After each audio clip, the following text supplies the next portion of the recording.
Hello, everyone. Welcome to the fourth episode of Legend of Crelessi Wars.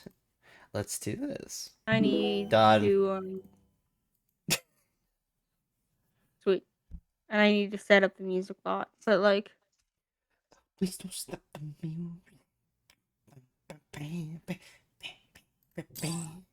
yeah, I'm really excited for today.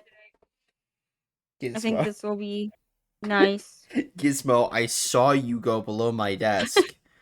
Hey, don't attack my feet. Shoot!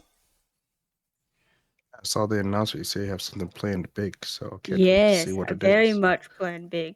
I'm very excited I because will. I've taken some advice and I've put my own twist on it and stuff. So it's a bit more dramatic this one. Sends Not just because Biggie. of the theater. Sends Biggie the notes for the session. Don't you fucking I'm dare. not. You do that, and the entire thing's ruined. I'm canceling all of it.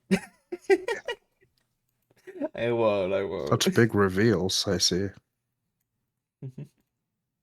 You do that, and I'm canceling the entire campaign, man. I'm not Every going bit of it. to. I was joking. I know.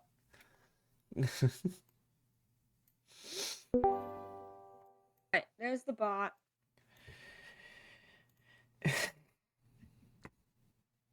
Let's hop right into this. Let's get right into the news. So because Danu is not here, I'm going to make it to where she is kind of on autopilot, similar to what we did before, where she's kind of just following the group. She's not really taking notes or anything like that. Understood. She's not helping out. She's kind of just like mindlessly following instructions. She's blue screened in a way. No, if she blue screen, she'd be dead. Anyways, and then just a reminder, we have the orange as the tavern, and the red as a magic shop, a magic scroll shop. Blue is some magic item shop, and then purple is the blacksmith, and green is the location towards the theater. Nice. So, last we left off, you guys were moving towards the theater, or determined to set out your plan. It's currently 4 or p.m. in the game, and with that, things are relatively moving at a rather fast pace. Pace. You all followed the path as you trenched through the snowy areas as with relatively ease. And you open up to this large grand theater along the outskirts, made out of a wooden kind of material. It doesn't quite seem to be like raw wood, more like plywood and all that. And people sort of bustling about. There's a sign up front that also reads "The crime is mine. Tonight at 6 p.m." And with a certain playbill kind of placed in the front of it along with the poster or in the sign. And let me pull it up so I can show you guys.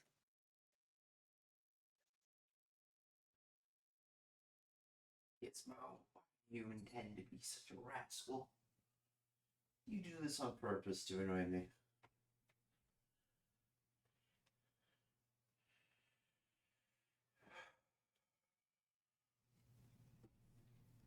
Where did I put it? Um, but yeah, as while I'm doing this, as you guys are kind of in the area, you do see the sign. Fine. The place seems relatively empty at. and except for one person kind of setting up the ticket booth place, I guess you could call it. Yeah, let's go ticket booth. Okay. Is there like a line at the ticket booth or There like there setting up is or right now there is no line at the ticket booth. It seems like he's still in the process of setting it up. I'm just gotcha. trying to find the playbill photo. There we go.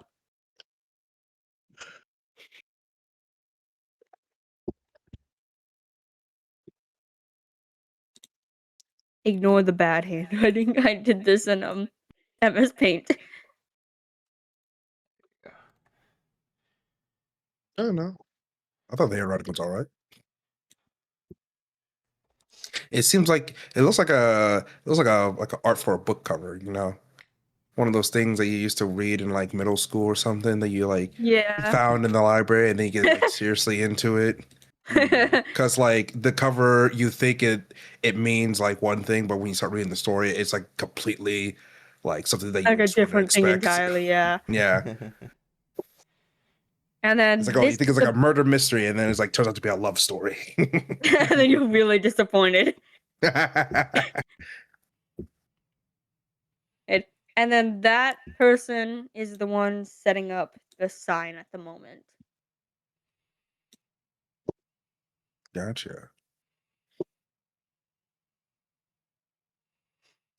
Well, how much do you want to bet that most of the town's funding went to this theater? More than likely a good chunk of it. After all, this is a theater city. They're all about the drama and theatrics. I guess that's where they also make the most money. Probably. Carmen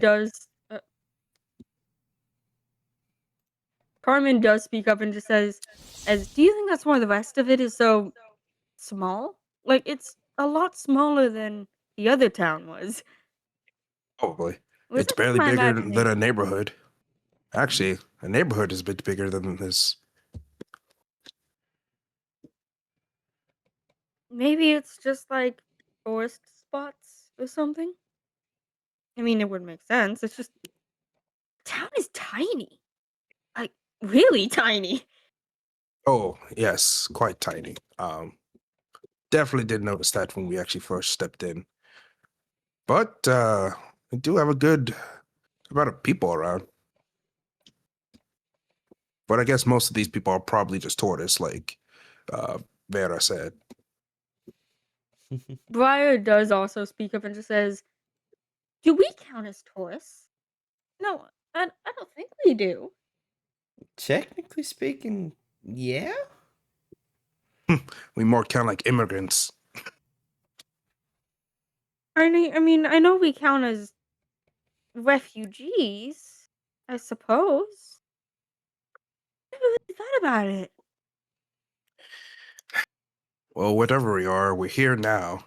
And I guess we have to figure out exactly what's going on with this whole oncoming war that's happening. And our first clue is this play that we have to attend. Yeah.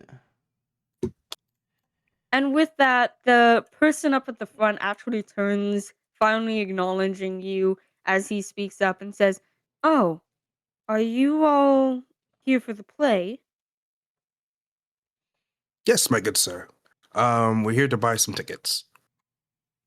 I see.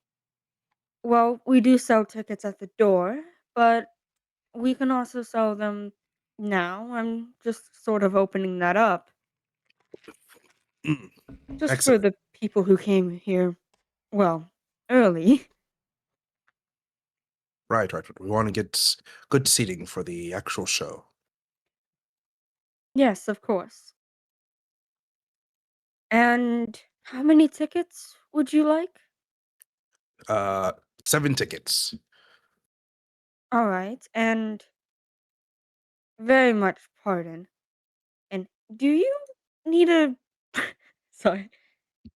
Uh, do you If you say booster seat, I would actually come across that desk of yours and smack you.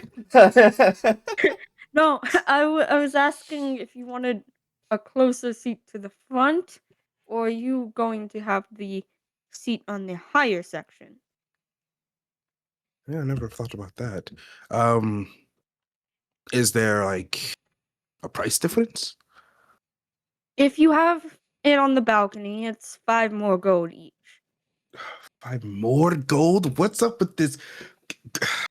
If you have I it just on the sigh. lower ground, however, I will I will give it to you on the early bird notice. I'll just have it 10 gold for your entire group. How does that sound? And gold. He And I scratched the will back note, of his it is neck. always possible to haggle in this game. In fact, Ah, sheesh. Veva, Hi. roll Arcana.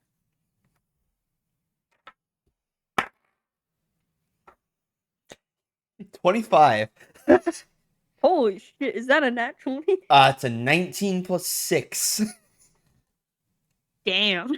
Alright. I think I found my new blessed dice. My old draconic dice, the luck have faded from them into this new one, which is much smaller. Ooh, shiny. Hey, I don't know. It's simple, but it fucking works, and I'm not gonna complain about it. Fortunately, I'm too So- lazy to go grab my dice, so I'm forced to use this application. No, Biggie, your luck. No, Biggie. Anyways, so Vela, as you're there, you kind of listen to this conversation, being your quiet self. You kind of stay out of it a bit, but almost naturally, you seem to pick up a distinct kind of magic echo field emanating from this person. And what you can tell is he seems to hold some kind of necrotic energy. You can also verify and confirm this is by the necrotic charm that is hanging from his belt, sort of like a keychain, and an omen towards necromancy. Okay. And just because you got past 20, I do want to private message you it, Cool. but you can react.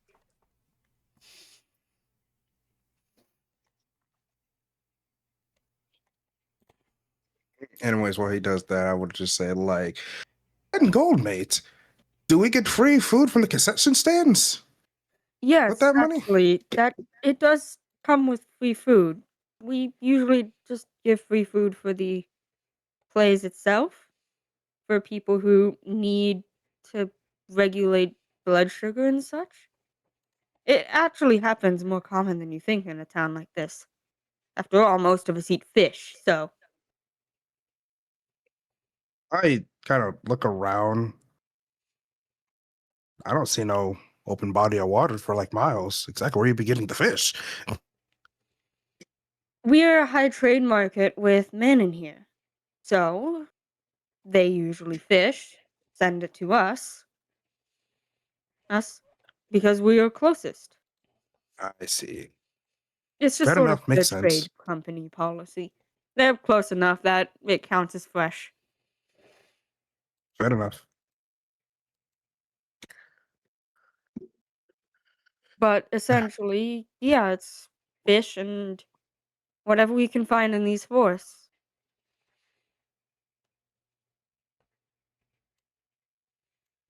Okay, so like out of character, Alexander would haggle, but the problem is that he doesn't haggle with people that actually runs official and legitimate businesses that actually has like fixed prices.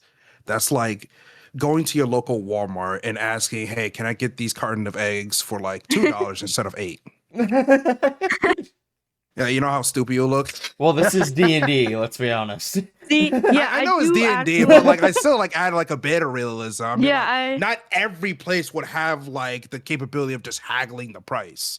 Now, if you go to your local forger or like your trinket shop, maybe you might get away with that, but just this is not a everything. local theater in a way, so the prices are actually negotiable. I will assure you of that. This is one of the times when you will be able to, because it's not government mandated to have something like this here. You're not required to have a theater in order to have a town. I got an idea.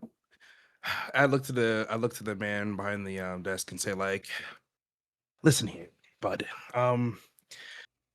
Me and my crew has been traveling for a very, very long time, and we're quite new around this area, and we heard about this play. We really want to actually, attend. Is it by any chance that you can at least give us a bit of a discount? Maybe, would you say half off? Just this once." So welcome to the haggle mini game I have in all my things. You roll, I roll, and I'm assuming it's like contested, like yeah, essentially persuasion versus like something else. Like Mhm. insight. So Yeah. essentially, we're both rolling for persuasion, Mhm. and I'll say a price, you say a price, and whoever gets higher wins. And Gotcha. we can do this as many times as you'd like before you kind of walk away, or I get a nat one. Or one of us getting that one. Yeah, Then the price is fixed. yeah. Gotcha. I believe in Okay. you, So Biggie. So I believe in you. I said half off, so that's like 5 gold pieces. so he kind of says, "So you want 5 gold then for it?" Yes. Hmm. I might be able to drop it down to. I might be able to drop it down to 8 gold. Okay. Is this the part where we do So the you go ahead and roll, persuasion? and I roll, and you have to beat my roll. Okay. Well, that's a 14. So I got a 6 with the modifier. So he's just. So do you want to kind of say I something look in at him and say character back? like, well, it's just the thing is that like I said, we're a bit short on funds. I mean, like, we all have been like exiled basically from our hometowns and businesses because of the ongoings with the, kingdoms and the conflict. So we're all just very short on cash, and we would really, really would love to watch this play that you guys will put on here soon to just lift our spirits, if you don't mind. Hmm. Well, I'm really sorry about that. Let's see. We always kind of have a bit of a gratuity thing for exiles or refugees in the area. Um, I might be able to drop it down to 6, but I wouldn't be able to give you any free food or anything with it. I feel like that's quite fine and fair. Thank you, kind sir. All right. So he kind of just says, "And how many for your group again?" 7. 7. All right. All right. Give me 1 sec. Someone's calling me.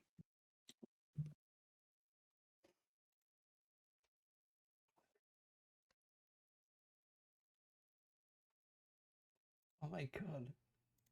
Hold on. Mhm. Biggie, have you seen Dune? Have I seen who? Dune, like the movies.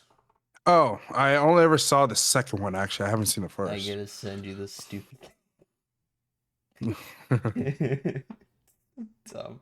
Why is my humor so bad? man, I could only imagine when he makes that joke. He laughs and just flops backward into the I sand, know, kicking up right? the actual dust, causing like a mini storm. Like he's laughing at his own joke that hard. That's all I was thinking about too. I was like, bro, you know he's breaking something.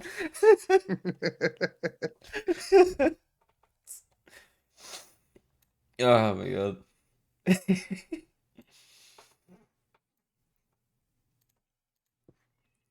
That's why I was so quiet. I was just like, stupid Reddit stuff. I'm so distracted.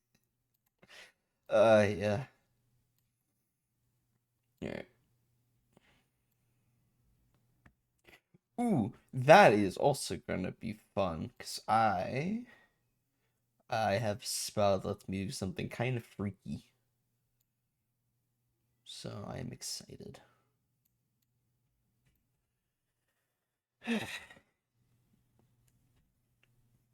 Oh my god. Wait, Biggie, soon. We get access to second level spells. Soon. It's All right, so I'm back. Sorry. so close. Welcome back. Hi, welcome back. So he kind of grabs you all the items, all the tickets, and hands it out to your group one by one. And I'm assuming you give him the gold, Biggie. Yeah. 6 gold. Sweet. Congrats. You're the first character to ever haggle in this game. Yay. It's totally allowed. It's a very fun game, I like to think. But yeah, I hope you liked that. Anyways, Who is this weird demonic creature? People! I set him You on guys- fire using okay. firebolt. No, that's you're like a that's the new genius. art for the tiefling child. Ha ha. No. That's your torch the next time you guys go to a dungeon. I cast light, just Bibba screaming. Alright, I see. I'm just goofing around. And then and with that and he just with that, Vera, would you like to say anything about the necrotic energy? No. No? Not Alright. until we get like the time to just talk amongst ourselves. I understand. Alright. So then then I gave away his name. Thank you. Who's- Sethan. Got it. No, Sethos. Ah, cool. You even corrected me. Thank you.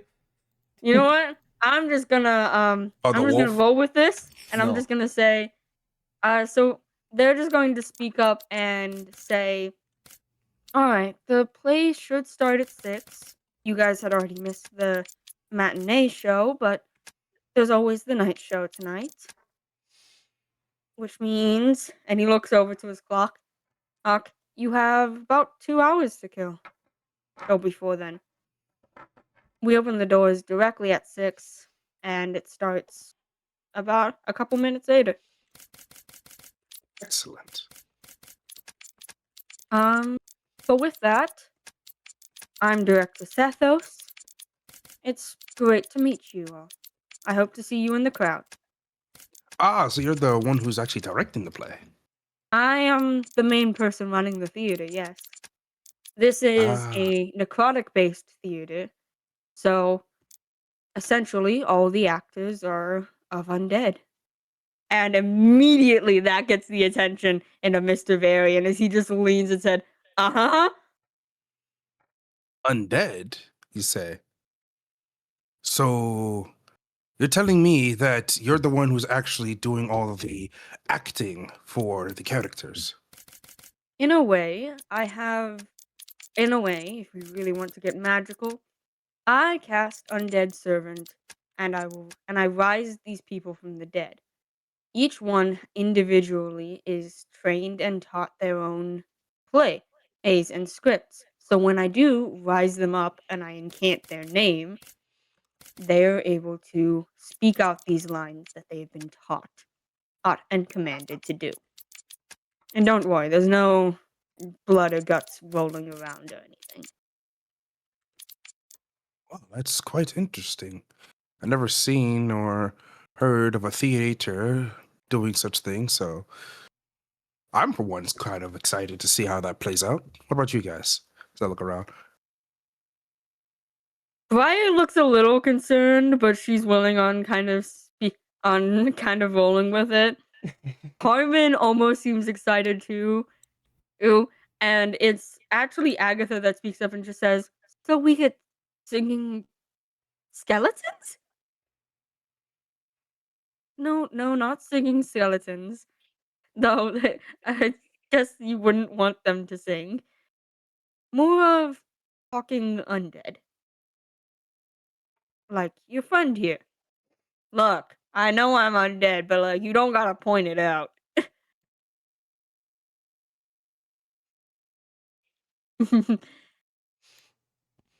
You sure? I I think you'd love that. fit right in.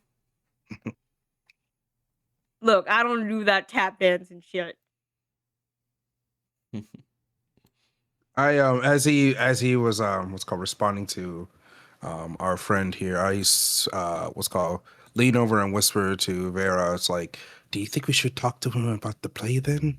Now, since we have him here, or should we just wait afterwards to ask questions?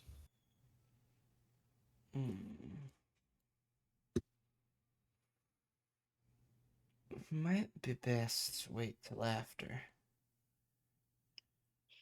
He nodded his head.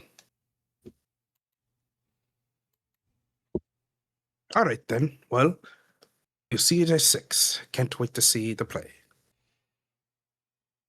Of course. And I'll get you your seats as you wanted. Right in the front, I believe, right? Yep, that worked for us. Perfect. I heard the word little shit, which is happened. One of the cats got in mom's room. Oh. Perfect. Then I'll see you then. As he kind of gives you a bit of a smile and waves goodbye before walking inside. Quick question. What race is he? So, by what you can see, he is actually a human. Hmm. He Okay. just is he's just allowed in because of the necromancer permit. Gotcha. Sort of like how Vera did it. Wait, are we still within like in a region filled with necromancy and undead? Yeah. Okay, so this entire So, region is yeah. more like When you're noticeable for entering undead into the people. region itself, that's when the border patrol and stuff will start drilling you. But once you're actually in, they'll allow you to kind of move around. Gotcha. That's why you didn't have anything when you entered into this town. Well, we didn't really have anything because all of our shit got burnt up in the other town. But Look, you understood what I mean. I know, I know. But I'm just pulling your leg. But what's it called? Gotcha. I thought it was just that one town that we went to was filled with necromancers. I didn't know it was actually like the entire region. Yeah. The entire region is essentially, it has necromancers, beast folk, anything that is deemed non-human in a way. Gotcha. And then the other region has like elves, dwarves, humans, and all that type of stuff. Yeah, and then Buckland is the one with the Humanoids. has the humanoids, it has the elves, the all of that stuff.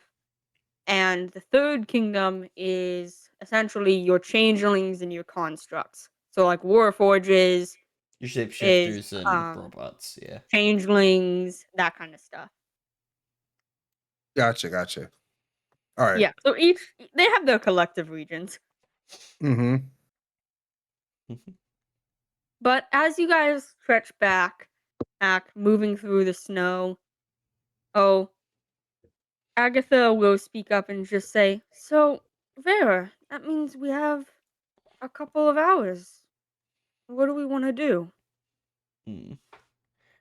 I know there's the magical scroll shop, or if we really want to, we can go to the blacksmith for Carmen." Well, if Carmen does want to go to the blacksmith, I ain't gonna really stop her. And personally, I don't have much gold on me. So I kind of like to keep it just in case for an emergency. So I think I I'll just think about taking a look at the board.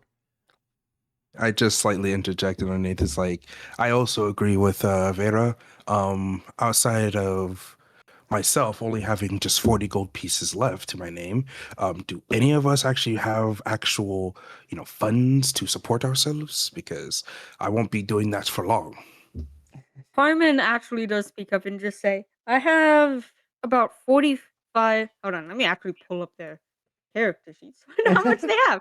So I'm not making this stuff up.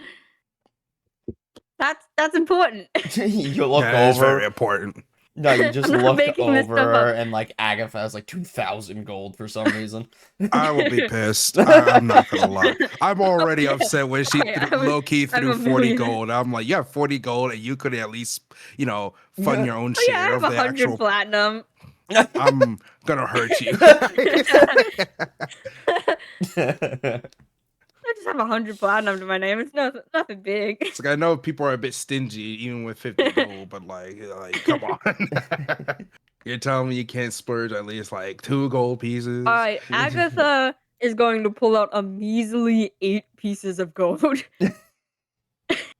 Just say, See, now that makes sense. Yeah. I'm a college student? Right, that actually makes sense for you and Vera. What about everyone else? Briar pulls out 15 gold. Let me pull this out exactly. And I'm expecting Varian to actually be the richest. Mr. Varian? Yeah, Yeah. Mr. Varian. Well, you are very much right. Carmen actually looks at you and shrugs and just says, "What's gold?" No, that actually makes sense. We I don't look over really and be like, Mr. use V? gold where I am. Mr. Varian gives a smug grin as he just says, "I might have a couple of gold pieces on me." Couple, huh? And Inside I said check that that in his motherfucker. accent, a couple, huh? Yeah, just a couple silver pennies. Well, silver pennies, huh? Penny pushing cheap undead. You know what? I'm gonna stop And myself out of before I go any character, further. he has 115. God Oh damn. my god, this fucking cheap fuck. I'm not He just surprised doesn't wanna that his pay for Mr. shit. Crab looking ass has not actually even, I contributed any purposely shares gave to. him more gold just to fuck with you guys. Well, I would think that because not only he's undead and probably have businesses with, He's a this part of the scam artist, region and he's good at it. also that, but he's like one of the only people that we know personally that actually still has his shop open. Yeah. Mm-hmm. He's got 115 on him, and he didn't tell anyone. I just don't understand why he's still tagging along with us when he could just go back to Buckland and just run his shop, scheming ass shop, or whatever he does. He just says, "I may have a couple silver pennies in my pocket. Nothing too much, though. Just Roll the insight. usual of what I carry around."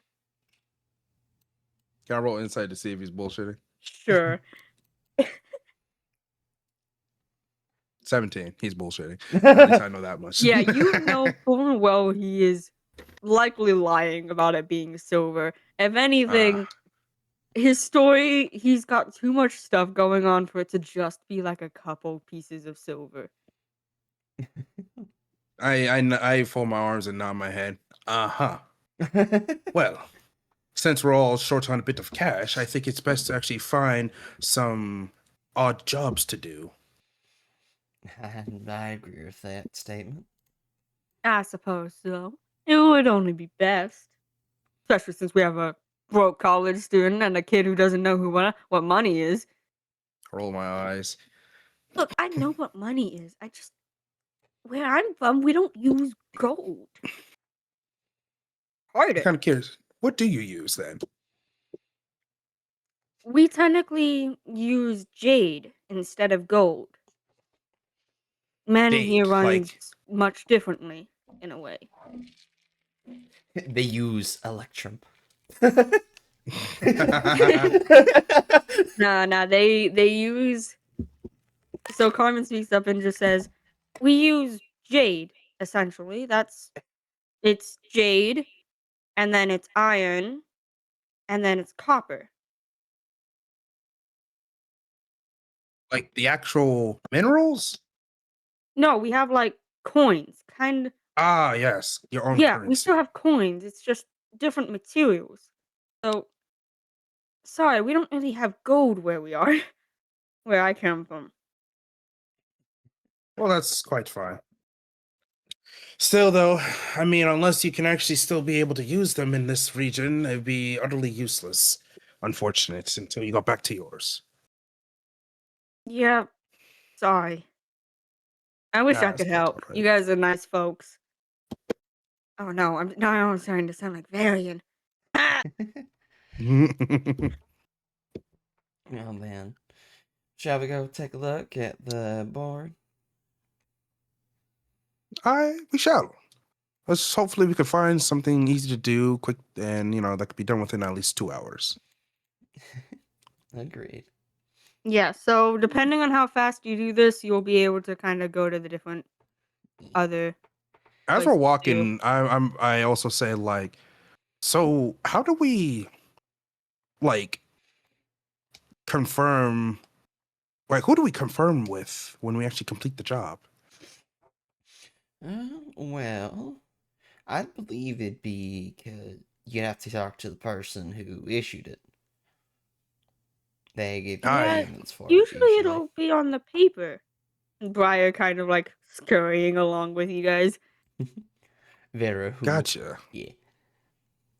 And And in these jobs, these are like stuff that adventurers also do. Don't we need like a permit to do that?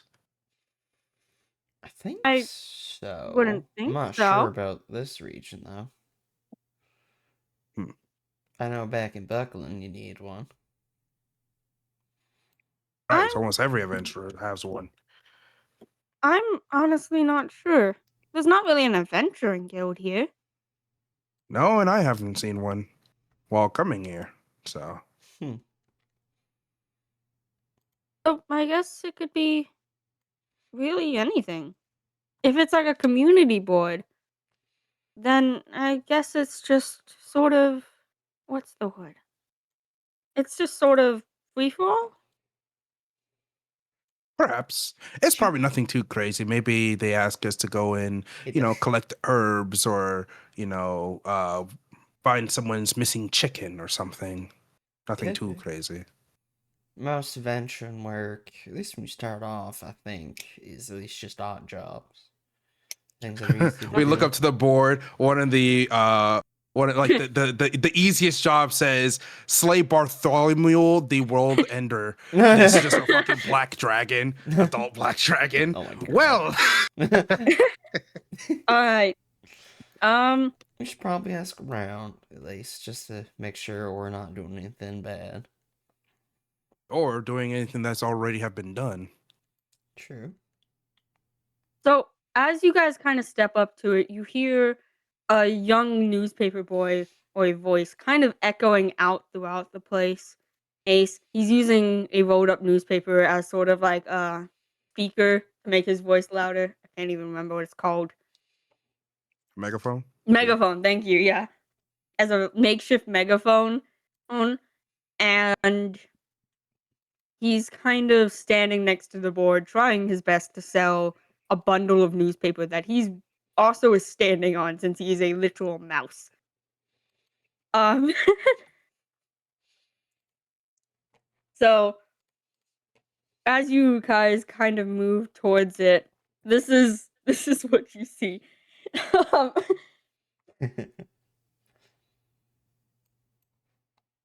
There it is, Biggie. It's beautiful, isn't it?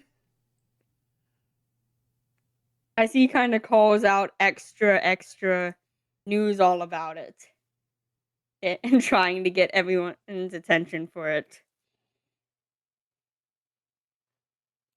And Shadows, I will let you voice him if you want. Well, I'm good. if Alex would like to interact with him. No, you can do it. You're DM.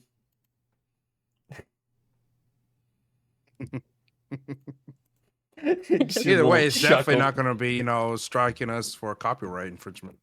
No, Hey, no, no, no, they no, no, can't no, see no, the no. They art. can't, bro. Remember, they went open. They're public. No, not for that one. Oh, That's yeah, true. that's what's it called? The like the very old like Oh, Mickey with yeah. like the black and white. I forgot what it was like. He was like boat something. Yeah, Steamboat yeah. Willie. Yeah, Steamboat Willie. That's what they went open source with. Mm. Yeah. They can't see the art, so ignore it. For everyone that's gerbil.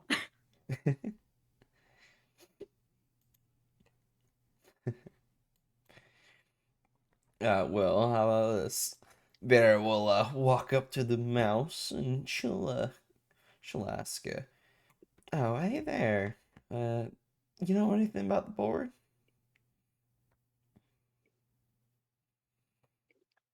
Yeah, I'm actually gonna voice the guy. Fine, I'll do it. So- Wait. Mm. Biggie's, bro, that laugh, Biggie. It's just I know the feeling of like DMs having to voice like 700 different NPCs and they just get lost with it. So Alright, Bro, it yeah, I is. do. And then like there's a moment when you're sitting there and you quickly realize, oh, these characters sound the exact same. Or just like the, Mhm. oh, fuck, wrong voice. Yeah. Oh, which voice did I give them again? Alright, so what did you say to him again? Sorry. I said, oh, hello there. Pardon me asking, but you know anything about that board?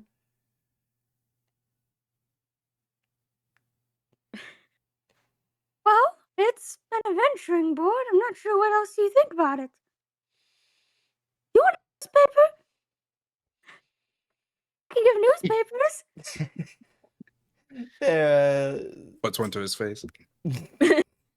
Vera, she'll say, yeah, sure, why not? But,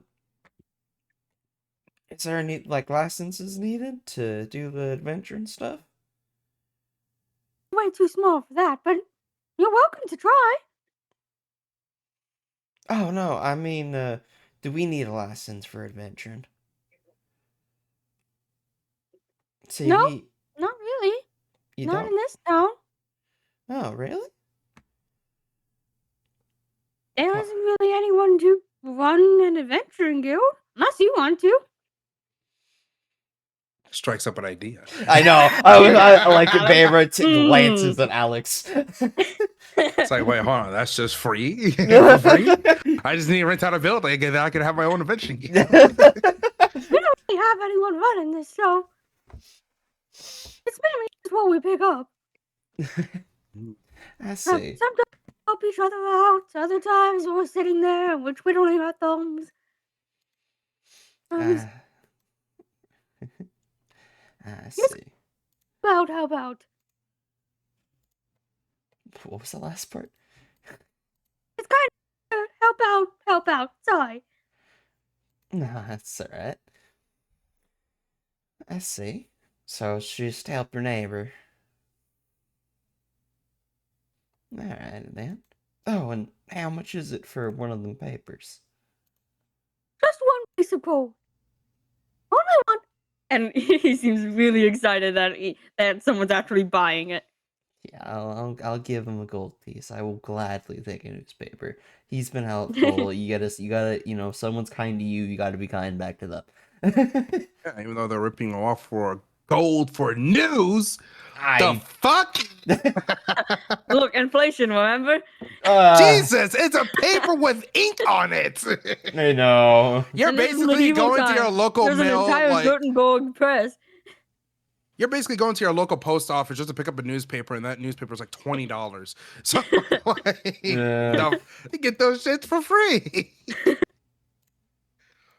Oh, I might actually be able to pay my rent today. He jumps off, he just runs away. He leaves the stack of papers behind. He gets so excited.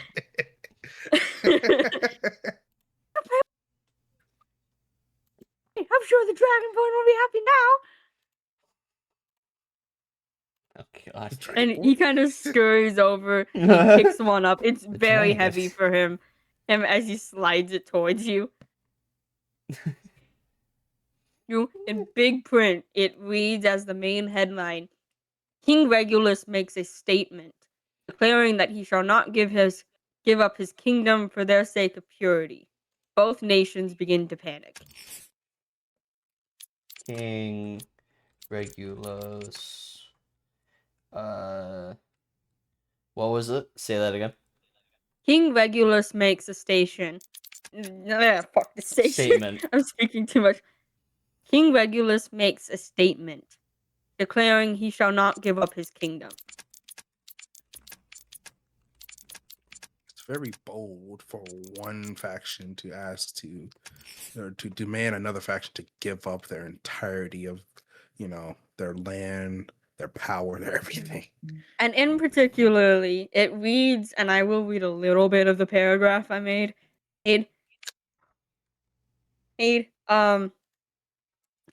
Buckland is well known for their sake of purity and for retribution of our lands. And however, this morning, King Regulus of Sabal made an official statement to his people. He says that he, quote, will not give up his kingdom for the sake of their sick version of purity. No matter what happens, and we will stand strong, we will stand firm, and we will not let them just walk into our nation and take what does not belong to them. We won this nation years ago, and we will not change that. Unquote. Both nations are silently beginning to panic as a war threatens to rage on, and troops begin to settle in all forms around both nations and around both kingdoms. And we will keep you updated on the news.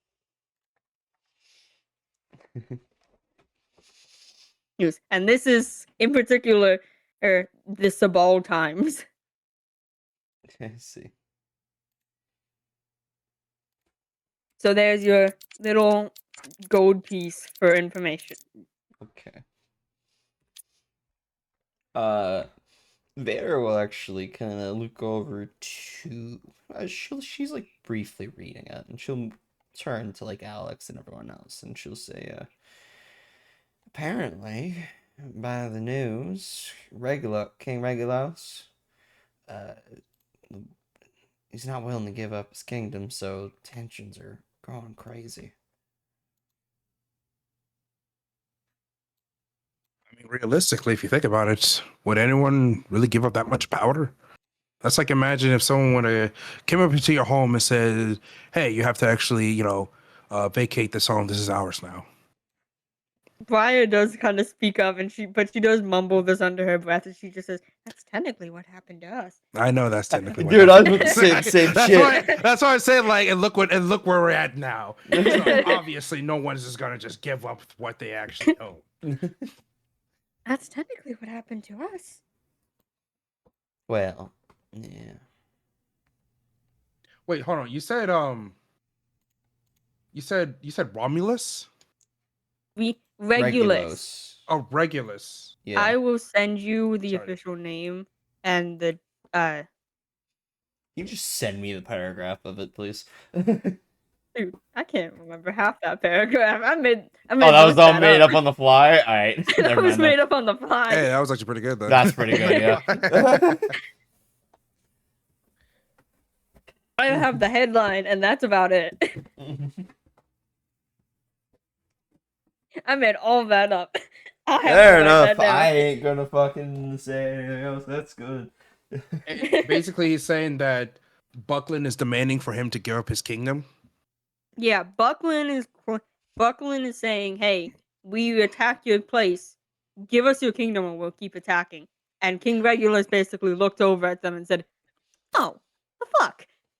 Now, just a tad bit of information to see if there's anything more on that in the newspaper. Does this say anything about who is demanding who's demanding this in particular? Is it the king or queen of Buckland? It specifically just says the kingdom of Buckland. It's not really particular on who exactly is saying it, but it seems very clear that the Buckland nation itself is claiming, "Hey, give us your fucking kingdom." And a lot of it, actually, since you two are from Buckland, I will note that the way they're talking about Buckland in particular seems to be in a rather negative light.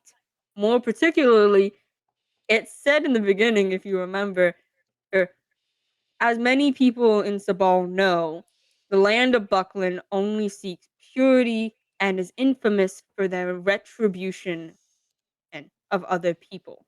even if it means well, even if I can speak again, still making this up on the fly, even if it means the harm of others.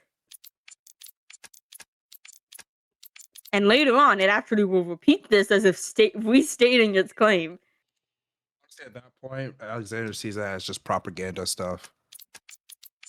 There was a little bit in it, yeah. But they are talking about your nation in a rather negative light, especially with what's going on. I mean, like, who wouldn't? I mean, think about what we're doing now. Like, America talks shit about every other country. America talks shit about every other country, trillions of dollars in debt. I know, right?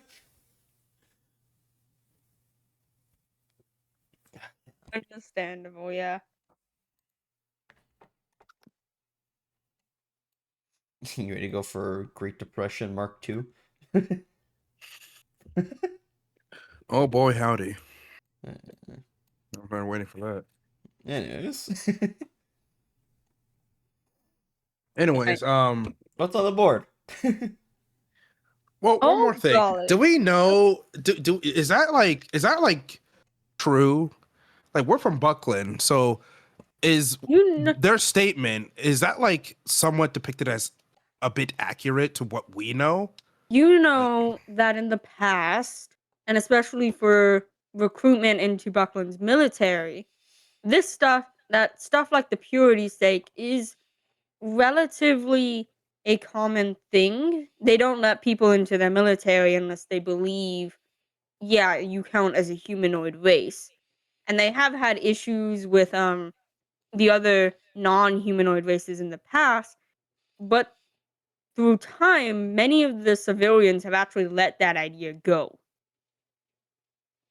So it's like, you guys have done bad things in the past, asked over it, but a lot of you don't believe that, like, you're the purest race. I see now why you say I'll actually have trouble playing as a goblin in this setting. Yeah. Racism is at an all-time high now. Racism is everywhere. Yes.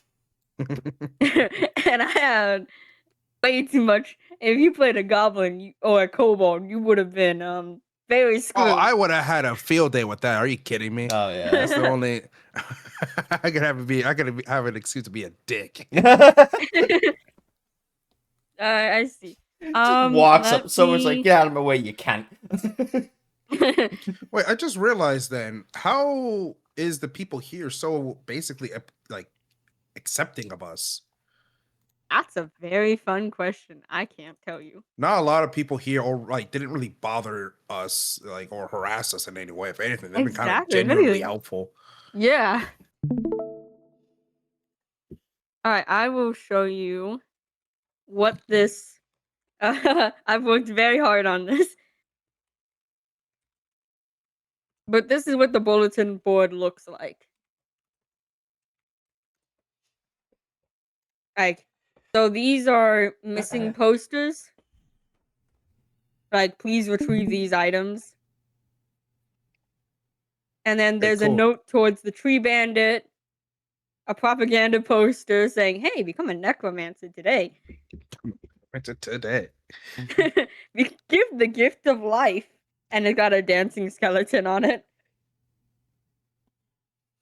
And then your frog? There's another one that says, "Is this your frog?" He could be. Ooh. So go ahead and pick one of them that piques your interest. Is that a fucking brick of returning? I want that. Alright, do you want me to tell you what that one is? Yeah. Missing. What is that? Throwing brick of returning. Like a throwing dagger of returning, but it's a brick. Counts as an improvised weapon and was stolen by a tiefling child.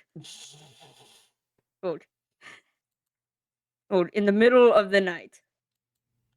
We'll give 50 gold to anyone who punches the child and brings it back.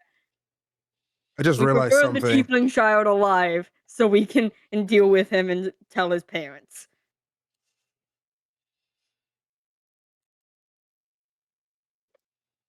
I look at this and I'm thinking to myself, that sounds quite familiar.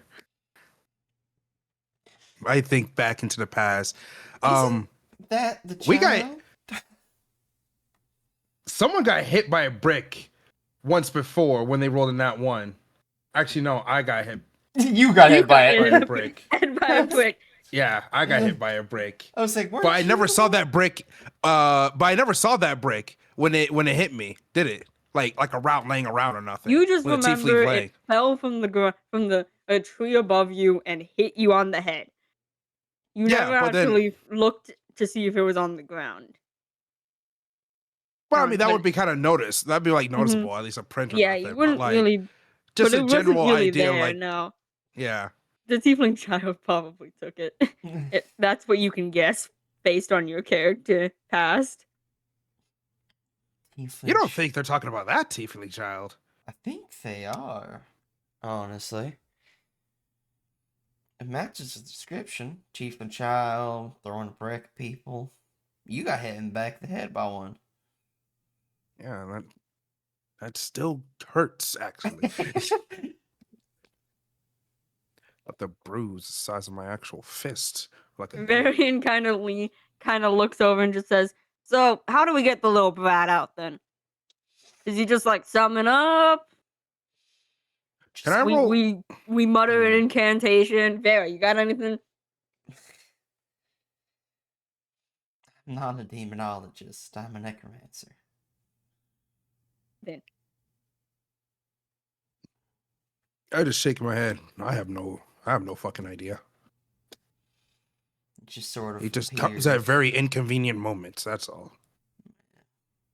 so if I trip Briar, do you think he'll show up? I don't think it works like Trip that. me? And don't kick Briar, please. Bad enough on my feet. I don't need that.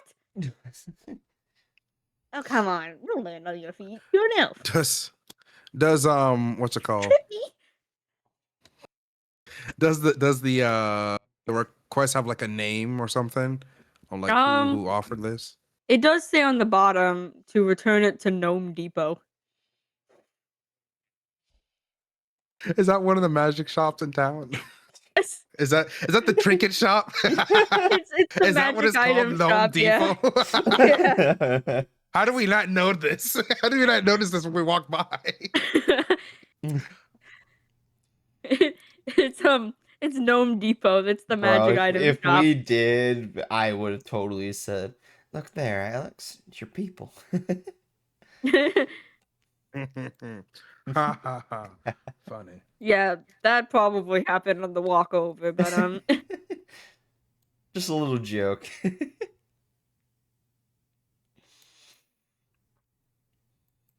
and then do any of the other ones interest you, or do you want to focus on that one? Well, we don't know when that guy's gonna come back. But we will keep that in mind the next time he might show his face. Yeah. Who knows? Who knows? Maybe you'll get a nat Well, one yep, this the session. locket There's of always one of you.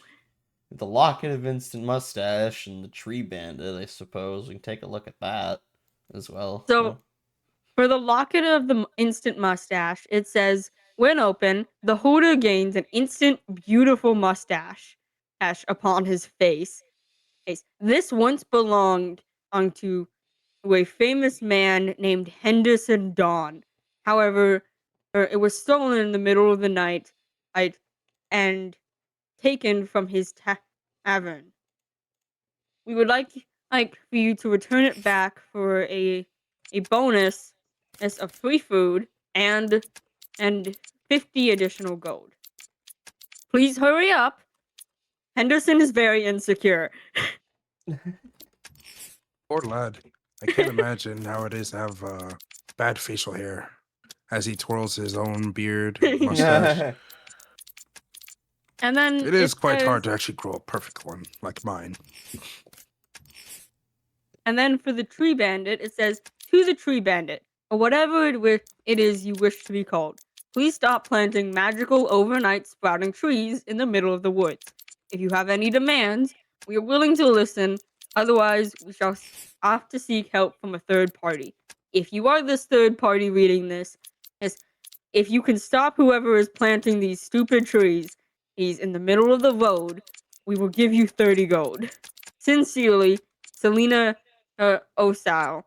Oh, from the Traders Guild. That's one petty druid. That's all I gotta say. 30 And then just because GP, this is the only one left, 50 I am gonna read the "Is this your frog?" Is this your Fine. frog? He could be. He responds to Sir Bartholomew II, and is insistent that he must complete an important quest. As allegedly, there's substantial treasure involved. Oh, Sir Bartholomew can be claimed once the adventure is over at the Traders Guild, where you will receive 5 gold and be allowed to keep any item you find on the journey.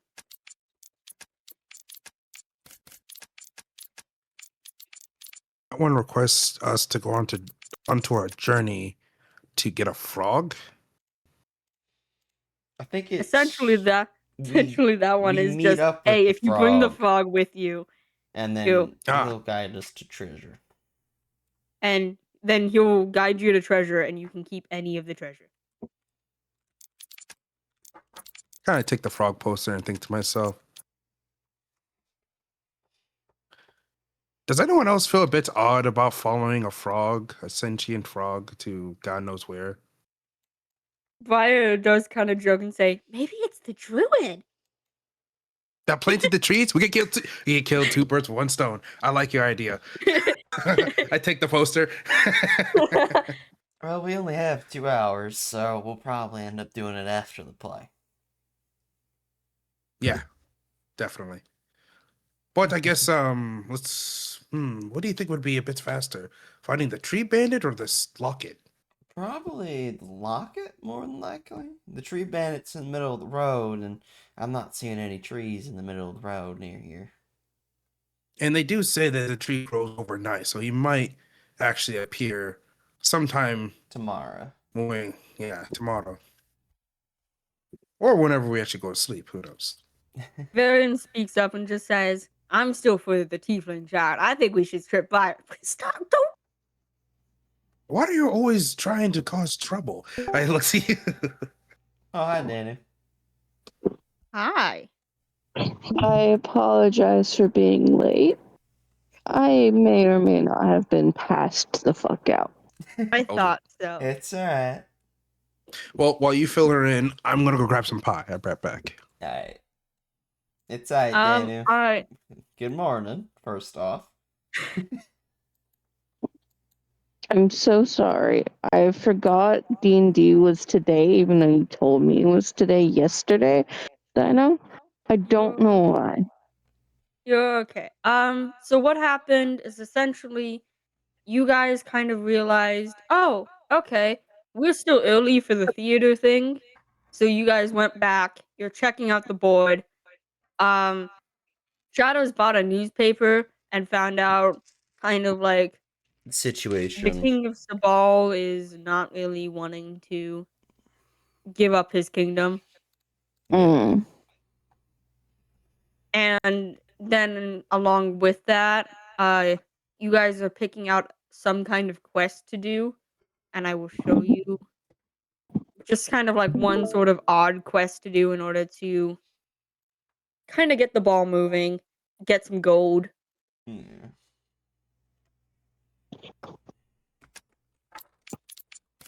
It seems like you guys are right now more focused on the "Is this your frog?" where you basically you follow a frog and he'll give you treasure. I see.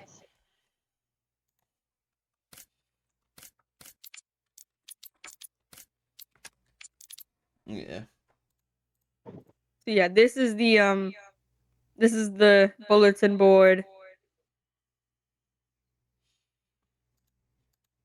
Who was the person that we needed to bring the tree bandit stuff to again?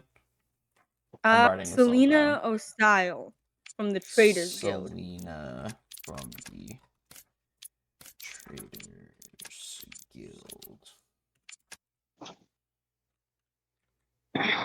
And Briar is joking around saying you should use the frog to get extra money on the tree bandit thing and just pretending like, oh yeah, this is totally the druid you're looking for.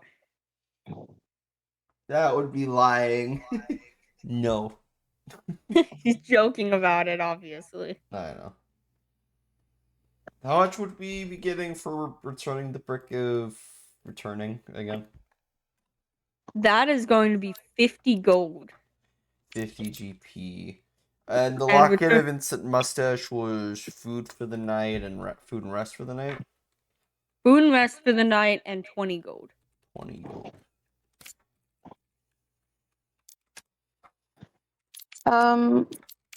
Give me a couple of minutes, Dino, and then I'll be ready to join in, okay? You're okay. Take your time. We know you just woke up. Shadows, what do you think of the board? Do you think it's funny? I like the necromancer gift of life. So stupid. Give the gift of life. Honestly, Vera's ignoring it because she already is technically one, so she just doesn't care. Well, she Plus- doesn't think it's at least a little funny. It's stupid to her. She went to college for this shit. There's no get out of jail fucking free cards for learning this stuff. It's hard. The gift of life. Become a necromancer today. Here's we're agitated at it. It's like some jackass in there like, hey, I'll teach you necromancy for free. I have an entire education under my belt. I have a PhD for this shit. Where's your license? I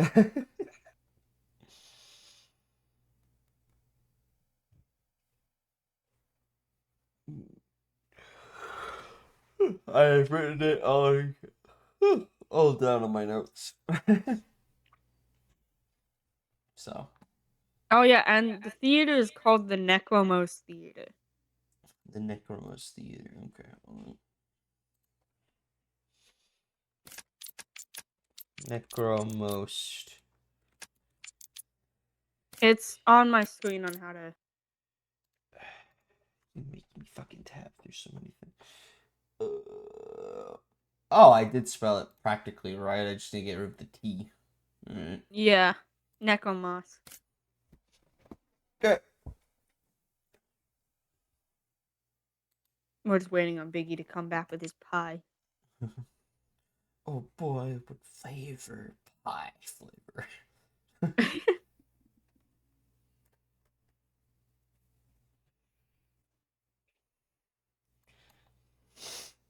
Also, Dino, you left Carmen like all the way down there. Did I? Yeah. Look I down. missed someone.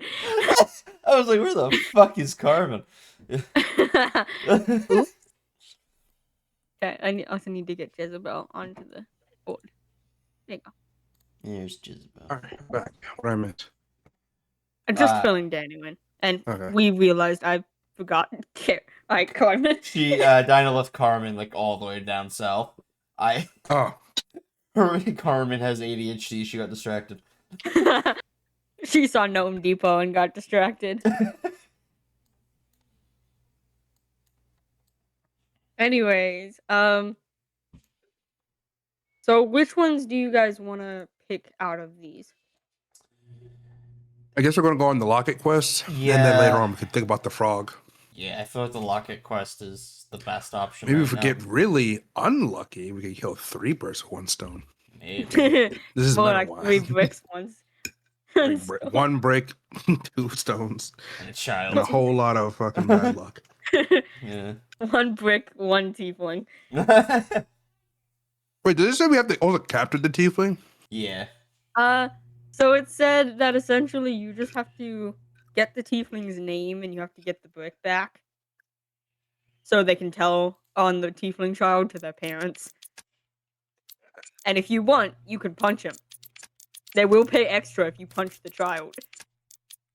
Damn, but how do we have to get proof of that? They just have Knock to a tooth out of him, maybe? I guess so. How hard are you gonna punch a child? Yes. I don't know. ever see It those, really like, depends how petty Alexander feels that day.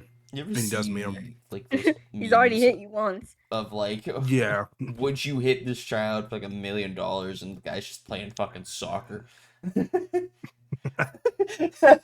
Just yes, Absolutely punt the kid. I absolutely. drop kicked that child in self-defense. People in the comments are heinous. They'll be like, "Man, I'll do it for like $10,000. It's not about the money." It's about the message, bro. I would pay you $10. Just like I drop kicked that child in self-defense. So, man, you don't have to pay me. I'll pay you $10 for letting me do this. Alright, anyways. Which ones are you gonna do? I'm hearing the instant mustache. The mustache, the locket, yeah, the locket, and we're gonna pick up the frog one for later. Sweet. And then passively, if you guys happen to get a nat 1, the brick. Yeah, I see. Alright. because we can't just force the fucking child out. Mm-hmm. Despite how much Varian wants to punt a kid.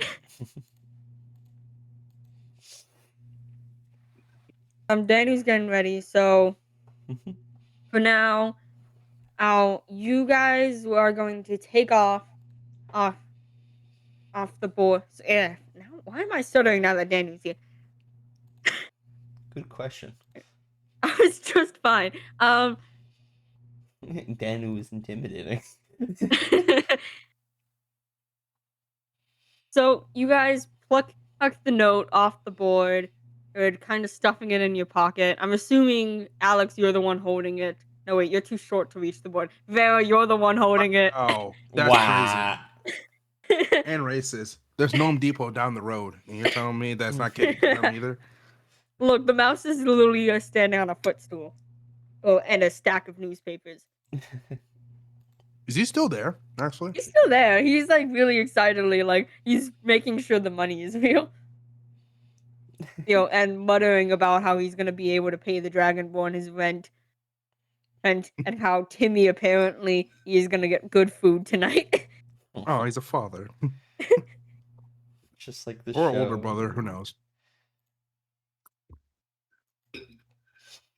Yeah, we're gonna So, like- look for the locket of Vincent Mustache and go to return it to Henderson.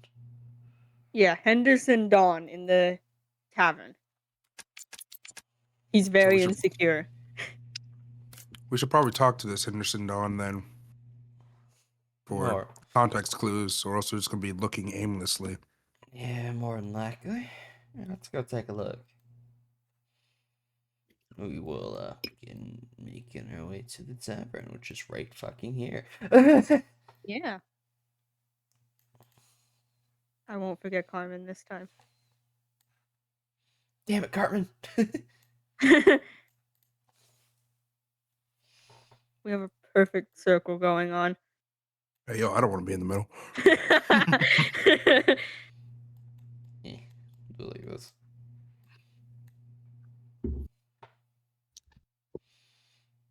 Okay, is everyone happy with their placement? Yeah. I'm playing too much. Alright, fine.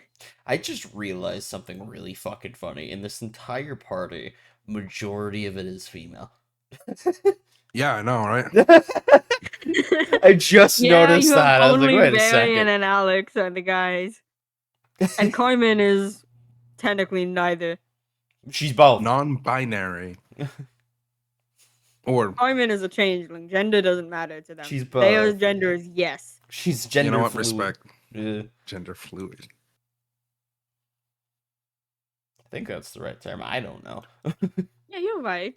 I have research in the random topics. LGBT is not one of them. Anyways, let me change the music and then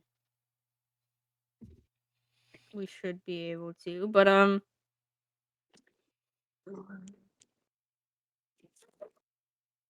let's see. So you guys kind of step into the tavern. Hi. You guys are Sorry. checking out the Say. instant mustache theft. you guys, I'm not gonna change the map for this, just because I'm lazy. So you guys step into the area, and you spy a bunch of people, kind of busy as ever, as they're grabbing room. They're trying to basically get the whole place situated. And even more, you actually spot one of them, basically consoling this sobbing 6 foot tall man who is clutching his face and sitting down in a bar stool. Is this man balding? He is already bald. Gotcha. He's Braun Oh, without a as he beard. cries I know, out and that's says, exactly what I look was like thinking. Mr. Clean. Wait, no, hold on. Wait, no. Brom Looking like doesn't- Mr. Clean. Wait, Brom doesn't even have a beard. He just has the mustache. No, he's mustache. Yeah. No, yeah, it's Braun without a It's mustache. Brom. Yeah. He's openly sobbing as he just says, I look like Mr. Clean. There, Who's there. Mr. Clean as I walk up. There. I don't even know who Mr. Clean is, but I'm assure you probably don't look like them. I look evil. You can't even understand the last word he said because he's just openly sobbing his eyes out, not hiding his face in his hands. I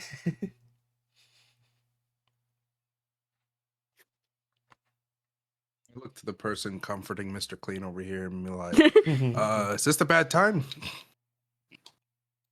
Depends. What are you here for? Well, we came to talk to you about the whole mission request that you left on the board outside. Ah, the instant mustache? Yes, Yeah, this is Henderson. right. He's not doing too good. It looks about right, yes.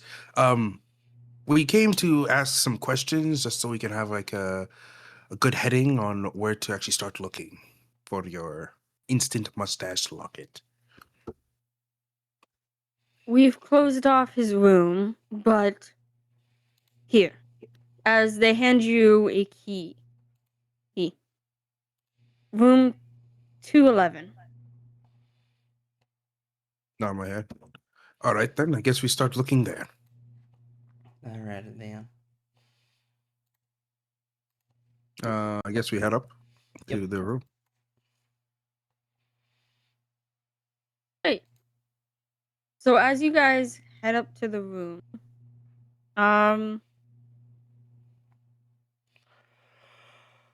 yeah, let me show you a photo of this guy. Let me see you. This is like a big, intimidating man, literally openly sobbing. Oh my god, is that fucking... Buster. Is that Hitman? Is it Agent 40? It looks like a hitman. Yeah. Fucking Agent Big, 47. intimidating 6 foot tall man, openly sobbing because he lost his mustache. This is life now. Bro, I'm more worried The for times are whoever... stressful. He's just I'm trying more to live his life. worried if like someone stole from that man because they're dead. I know, right? I'm surprised he's not out there trying to murder someone right now. That is intimidating. Tall, grown-ass, rugged man crying because he has no facial hair. It's a fun quest. All right. So we enter the room. What do we see? So you guys are going to see inside the room. And for the most part, it looks rather similar to your own room. There's one bed, though, and there seems to be a bit of furniture that is toppled around. And almost like someone was actively looking for this mustache locket. Figured as much. And the person who led you to the room in particular, this will be out of them. It'll be the one with the hat and the goggles. He is going to kind of speak up and say, "Hey, if you guys happen to see a man with his mustache wherever it may have flied off to, it's pink. I don't know why it's pink." It's fucking Markiplier? Just thinking to myself, man. I didn't want to quote it. I was like, no, don't do it. Just leave it alone. It's pink. You can't change the color because it's magically attuned and all that. Alright. Well, that's lame. Well, But it does kind of give you a bit of a shove, like, "Hey, judge someone's mustache." What? I mean, like, you're crying over about your masculinity, but yet you're walking around with a pink mustache. And you And have you a really- barber mustache. I know, and it looks great as I fucking stroke it.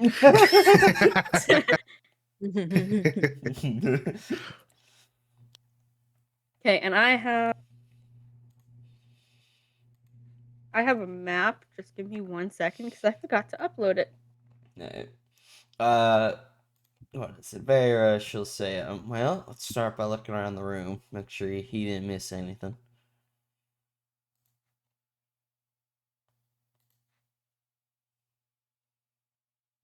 All right. I'm going to switch to Jezebel when I do this. Okay. Jezebel powers on. Yeah, you've been shut down this whole time. Actually, that's genuinely what I said. No, you said she You blue just went on screen. auto Yeah. I what? blue screen on autopilot. I blue screen. I'm saying, yeah, I'm pretty sure blue screen kills it. What are you on about? I've just been walking around with the dial-up tone, trying to load in. All right. Oh, sorry, bro. Fire evaporates. I Alright. grabbed her on accident. Everyone is relatively in the room. I have to resist the urge to put I on accidentally Detroit muted Become myself. I music. didn't mean to. Layla. Detroit Become Human music. Actually, Fusion. Shadows, you're not streaming the music. I can do this. Yeah.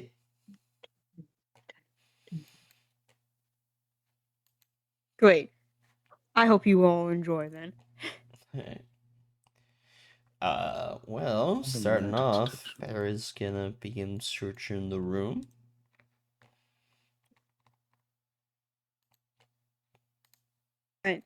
So how about everyone go ahead and roll investigation? I'm I'd gonna, like to apply guidance on myself. I would say I'm gonna have Snookums look around with me for advantage. I'm just rolling a regular d20. Let's go. I need this. Actually, before you roll, Danu, both 1 you second, and Dino. Carmen, because Okay. of I have my dice. Continue. because of you and Carmen's backgrounds, you both will actually get advantage for investigating a crime scene. Oh, yay! The one time Oh. being a police officer pays off. Exactly. So because you guys are actually used to roaming around in this area. You Yeah. know how to Alright. look. Give me 1 moment. I got a 15 for my roll. Okay. There we go. Alright. I 15 shadows? 25. Damn. Jesus. I You got are on I rolled. I fire got today. an 8 and a 19. I was like, oh. I'm definitely prepared for this. I definitely have my dice out. Absolutely. I didn't bother getting my dice. Even though I went up to get pie, still didn't get my dice. We have cake Alright. pieces. I just haven't. Bro, it is the big back mentality. What's Food, my yes. Anything else? No. +3? Okay. And you guys can move around the room. I have it like this for a reason. Oh yeah, absolutely. 16, 17, 18, 19 by now.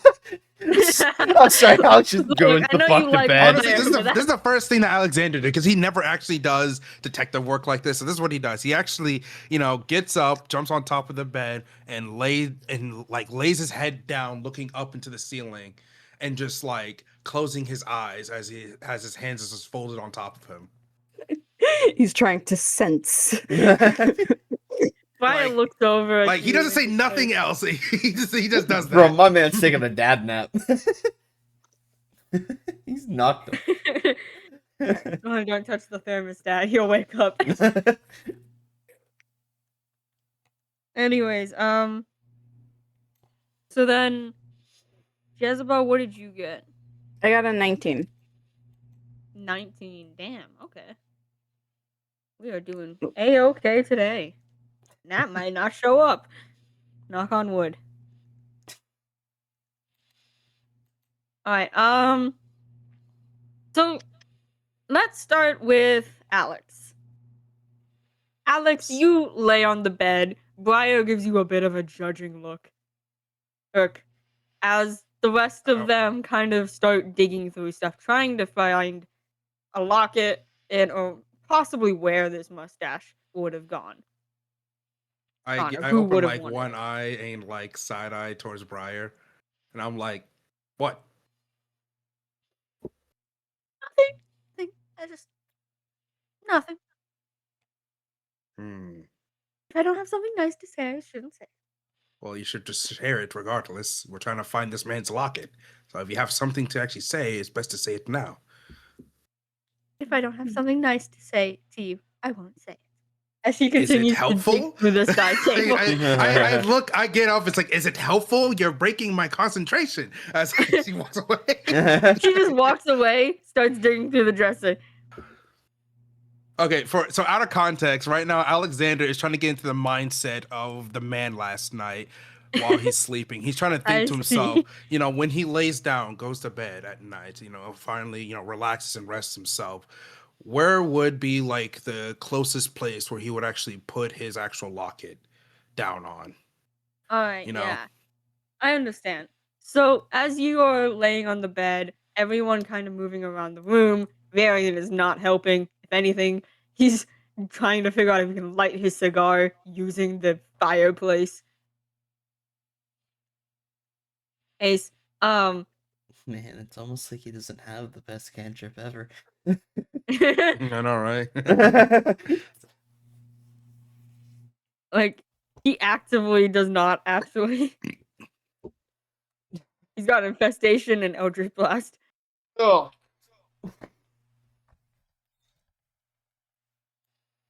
But, you're kind of trying to get through the mindset, and as you kind of lay there, ignoring Briar's strange looks, you kind of realize, oh, okay, so if I had a magical locket, I probably would put it somewhere in the dresser or on the side table. It would be a safe place. It's in a tavern where I feel like no one would really move it. However, based off the actual scene that we just saw, a 6-foot tall grown ass man crying his eye out like he was a child that actually lost his, Barbie doll. This man is probably so insecure that he probably even would sleep with it on. He would probably either sleep with it on or he would held it under his pillow. I was about to say that. You took the words out of my mouth. He would So sleep he's under. thinking. People think I'm slacking off, but he's thinking. He's using his brain. So. Big brain. Meanwhile, we move over to Jezebel. Now, Jezebel, you've been in crime scenes before. You know the cycles, you know the proper ways to scan a room. And with your forensic knowledge, you're able to start moving around the room in a box spiral pattern. So you start from one corner of the room and you start kind of spiraling along each corner, getting closer and closer towards the center. Sure. It takes up a little bit more time, but it's in a very efficient way of doing things. you're able to identify two specific pieces of evidence that seem to have been overlooked by Alex during his little sensory pod. Odd. For one, there was a crumpled up newspaper tilted over on the side. It seems to be a very similar one to the one you saw the mouse folk give. And if you want to see the mouse folk, you can look in the NPCs. Mhm. Yes. And another piece of evidence you found is that there is a broken sword tucked over underneath one of the nearby one of the nearby dressers. More particularly this one. Which one? This one. The okay. Yeah. All right. I think Jezebel would do priority. Weapon takes priority of a newspaper, so she'd look at this soap first. All right. So you go ahead and roll another investigation. You also still get advantage. For Shadows or Vera, you're able to identify all of these things. You're able to actually get in the mindset of what this grown ass man would act like if he was very insecure about out his magical item and wanted to keep it not only safe but in a place where he can put it on easily. Your brain and kind of even with your key, especially with your keen mind, and you're able to kind of identify how he probably would put it underneath his pillow. Oh, especially since it is in an area his head would be directly on, so no one would be able to grab it from underneath him. Hmm. And along with that, you're able to identify by the pieces of evidence that Jezebel found. You're able to see the wooden plank of a broken sword underneath the dresser, the newspaper that you actually hold in your hand,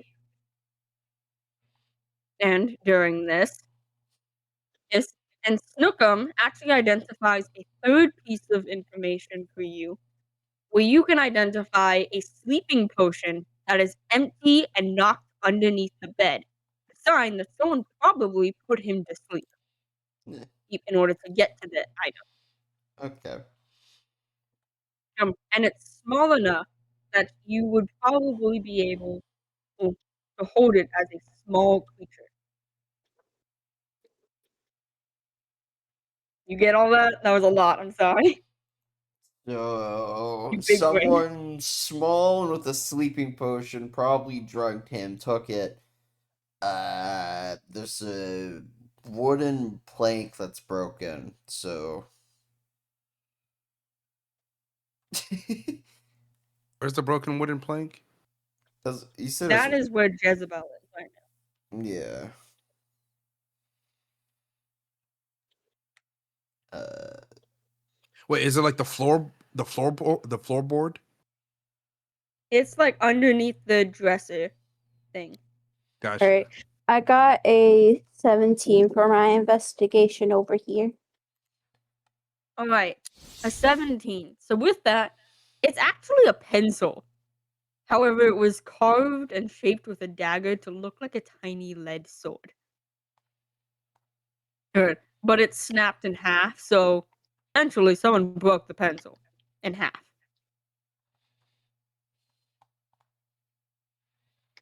Okay. I will pick up the pieces. Question mark. Alright. There's only one piece of it, I will note. The other piece Well, is missing. That's I see. probably something to identify. I'll pick it up anyway.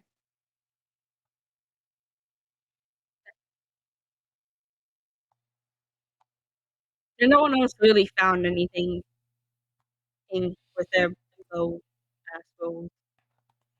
Is Varian didn't Question. even try. I obviously didn't. Quick question. Is this room on like the first floor or second floor of This this room is on tavern? the second floor. And I'm okay. Can I go to the? This is gonna be stupid, but you know what? I might as well at least try just to make sure. Can I go to the window and look out the window real quick? You can. Go ahead and roll for investigation with that, though, if you'd like to kind of look outside. I'm gonna add guidance to myself.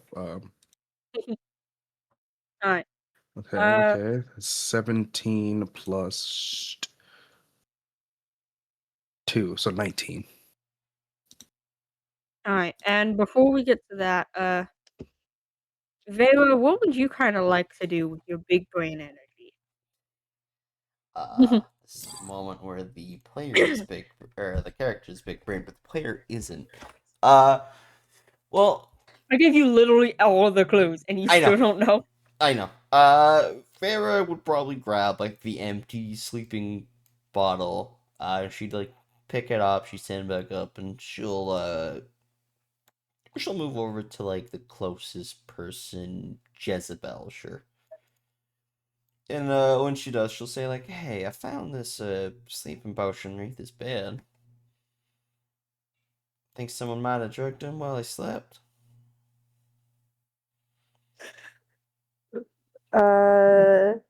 She'll look at it and she'll consider like everything she knows personally, and she'd be like, it is a possibility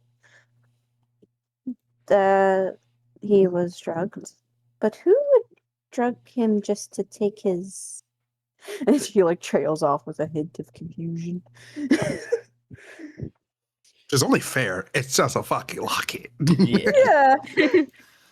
And honestly, spell potions are not cheap, especially Yeah. in this Yeah. economy. It's So there's tiny, just like a too. mild It's very, hint of very tiny. Yeah. Okay, so the potion is tiny. Hold on.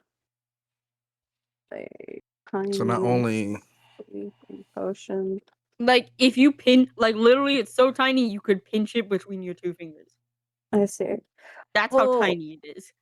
hold on, I All right just then. realized There's a something. I tiny don't know. lead sword. Okay. She's gonna look at you, Vera, and she's gonna be like, "Could it have been a mouse person?"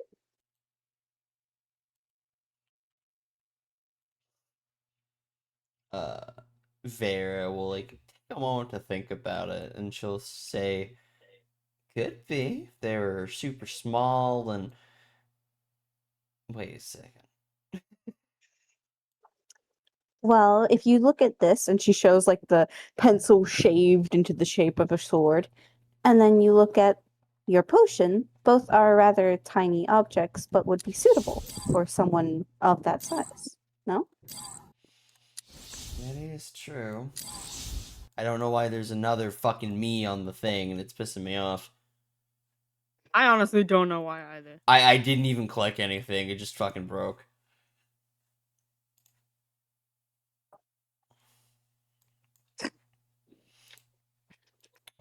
But oh, And well, there goes the Go. map. No, I'm working on it. I just had to fix it. Okay. I don't remember where everyone was.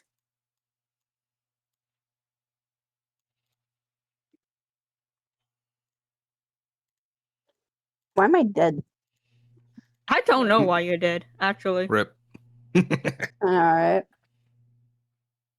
wait. Somehow I'm playing with Danu because I can click on things and Danu can. Oh god. Wait, what? What? What the hell? What do you mean? Like when you click on a token, I see it for some reason. You can see when I Also do see this? it. Yeah. Actually, yeah, no, I can. Is that normal? I thought that was What? That's I- the normal part of it. I've never Why? seen that happen I've before. never seen that. Yeah. I just never notice it. No, that's yeah, I do legit see like the little never bar. happened. Like, if I I only click ever on see that if someone Alex, else clicks on my token, and then I see the bar for myself for my Yeah, token. but like we're all seeing it with everything. What the fuck happened? Huh? Man, ogre is wonky. That's honestly been there the whole time. None of us have You know, ever noticed that. I've never I mean, I guess I really don't pay seen- attention, so I can't really say much. If you Like- say that's been there the whole time, then I'll believe you. Like, I've seen us move the tokens around, but, like, that never shows up. Anyways, back to the plot. Ah! And ah! Good. Jesus Christ. Oh, there The This is- fucking snapping thing that like forces your perspective always throws me off. I didn't even do that time. I think Oh, that I was, know. It was just I think it was me on accident. Uh-oh. jarring me. Hey, no one is allowed to be And- snappy until The application crashed. I reset the page and and I'm the only one here. Oh, I'm back.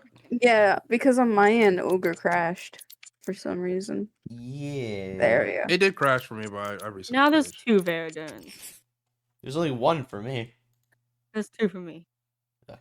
Hey, you know what? Let's keep it at that. Oh, it's Whatever. chill. Whatever. Either way, back to the plot. Alex, you'd gotten a 19. You Yep. can't really identify anything out of the ordinary outside. What Mainly about, like, because there is nothing. there's nothing. If anything, you vaguely see the tiefling child waving at you, but he doesn't throw a rock. I He just clench my waves fist. and then keeps walking. Like he's taunting you. Just jump out of the Um, window, like, get your ass over here, boy. It's just here's the thing though. Well, I guess if I can identify 2 things, with the one roll, one, can I identify if there was like any forced entry with the actual windows of any kind? I see. There doesn't seem to be any form of forced entry. He's telling you that they likely went in through the door with the man himself. They said that they likely went through the door. Yeah, they likely went through the door with the giant man. But don't don't usually guests lock their rooms at night? They do. Good That eye. that would mean that someone either had the key for this room or somehow opened up the actual door with some sort of tools. Or actually, hold on, that actually gives me another idea. Can I actually go and inspect I'm assuming, where's the front door for this place? It's actually right next to Agatha. Yeah. Okay, well, I guess I'll go and inspect the front door then. Can I actually see? Because I work with a lot of tools since I'm actually an artificer. I mess with a lot of different types of Yeah, tools. that's Can right. I actually identify if like the door was probably like meddled with like any tinkering or thievery tools? What is your passive investigation? And passive investigation is a 14. All right. So then, with that, you're actually able to identify. It wasn't actually opened in the first place. Something had to be small enough to crawl underneath the door. Huh. So no force entry from the windows or the door. Ooh, hold on. I'm gonna send Snookums around the room, and because he's a tiny-sized creature, I'm gonna have him look for any tiny openings. All right. So as you go ahead and do that, Jezebel, what would you like to do? Because you've kind of told Shadows your idea on it. I'll go back and report to like what I actually figured out for the doors and windows. Great. I don't know if you guys can like inform me with anything. Yeah. All right. Unless Jezebel wants to. I'm just gonna stay here and listen in for now. Like, All right, so I listen don't to know what- nothing. Oh, I will also. Yeah, sorry. As you all go, I forgot about this. I keep forgetting that, like, I gotta pretend I'm my character sometimes. I'm also Yeah. very tired. Jezebel will look over at you, Alexander, and she'll say, "The theory, for myself at least, it seems that it could possibly be a mouse folk or a rather tiny person. And she'll show you like the tiny lead sword and gesture to the tiny potion Vera's holding. I look up to Vera. Vera, Just if you don't mind, can I look at the little bottle? Go for it. Seemed to have a sleeping potion in it. I would imagine she handed it to me, and it's like very tiny, even for me, and I'm a gnome, right? Yeah. Um, I find it very funny how the person who said, "Oh, I can do, I can do puzzles like this," is struggling. I don't know. I'm actually like, No, I was talking about shadows. I know. oh, okay. I'm dissing my brother because he really- said, "I can't do riddles. I can't do picture for things. I can do in real life. I can do like in real life puzzles like this where I move around in escape room stuff. I give you an escape room thing, you don't do it." I'm starting to wonder if you just suck at puzzles in general. I do. Honestly, personally, I'm just taking my time because I just enjoy it. Yeah, I fair know. enough. If it's something that trust should you. have been instantly like figured out already, I do apologize. I know how No, it I is just think it's to be funny in a because group where Shadows is players just struggling. don't understand how to do a puzzle, even though it's like super easy. I'm just laughing because Shadows was bragging so much how he I could do was this stuff so not quickly, really and bragging. then I said I was alright at puzzles. I wasn't the greatest. no, you didn't. Anyway, I'm blaming my lack of solving on being tired.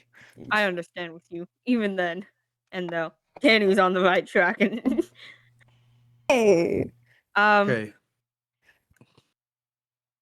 anyways, Can I try to identify this sleeping potion with our Arcana check? Maybe if I can actually pick up any residue of lingering like effects from it by doing like a taste test or something on the tip of it. you want to taste test the sleep. You know how like certain things might have like a little residue of stuff left over, Hmm. depending Yeah. on. I'm hoping that it may like have some sort of like lingering effect. The sleeping potion, it might like leave like some sort of like a tiny drop or something. I don't know if it's Well, there completely is- dried out or.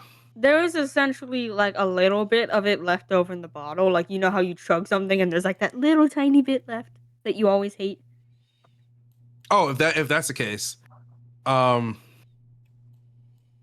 That's why I'm sitting here like, you want to try it? I got an idea then. Actually, hold on. Can 'Cause undead be? then I'm affected by gonna have you sleep? roll a con save to see if you pass Technically, out. yes. Cool. I take the bottle over to Mr. V, and I'm like, V, taste this. gets the dead guy to taste it. He ain't doing fuck What all. do we have here? And he kind of holds it in his little hand. Then looks tiny as hell. Sure you don't It's want me the to strong- choke on this? No, just taste it.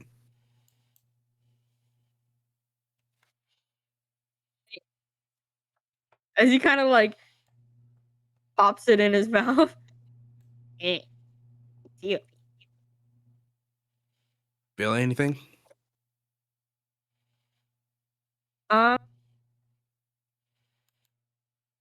Nothing really. I mean, what did you expect? Kind of. Oh, I was expecting like one of the most strongest shot of your life.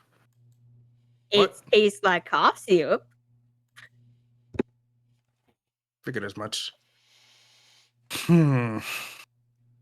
Hey, If it helps, I am a little dizzy from it, but like that just tells me that there's magic in it. hey, Jezebel. Can you tell how potent the magic is, though?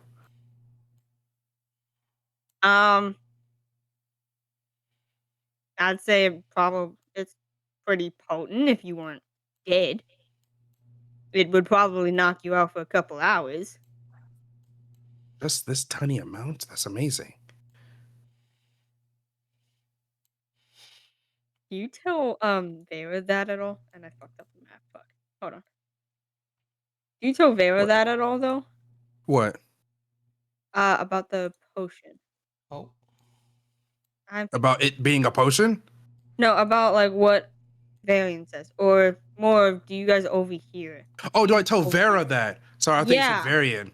It's like Varian knows it's a potion. No, but- Varian knows it. I said Vera.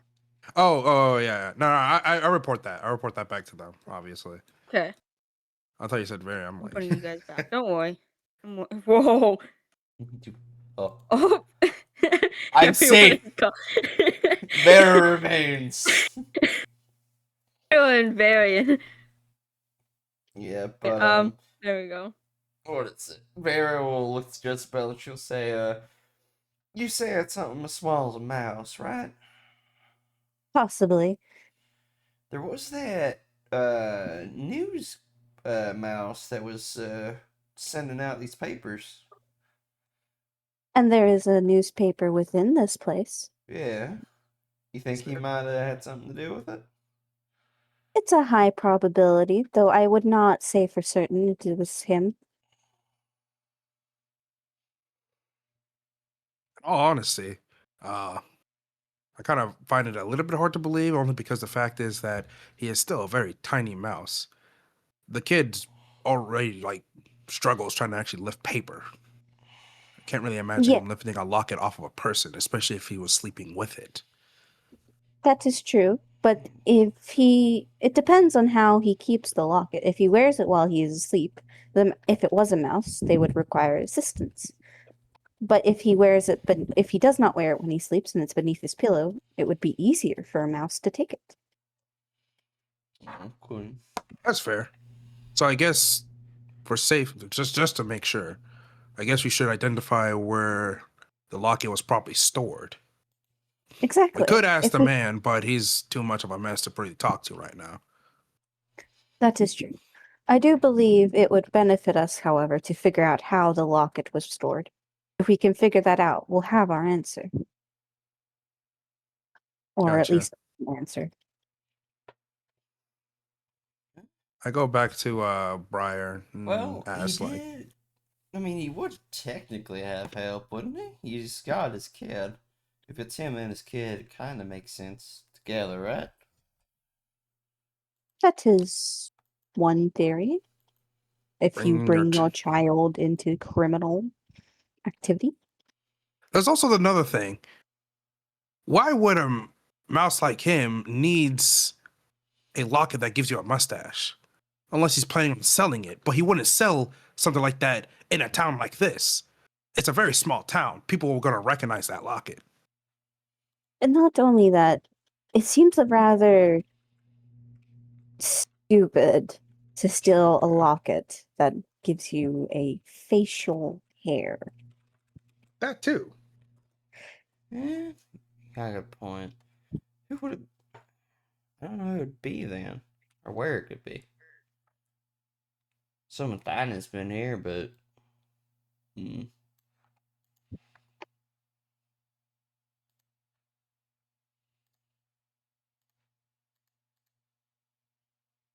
Uh, ooh. I'm doing secret stuff.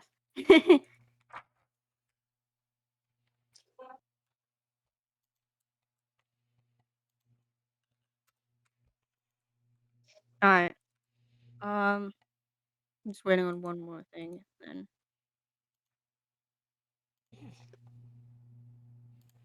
oh, Uh,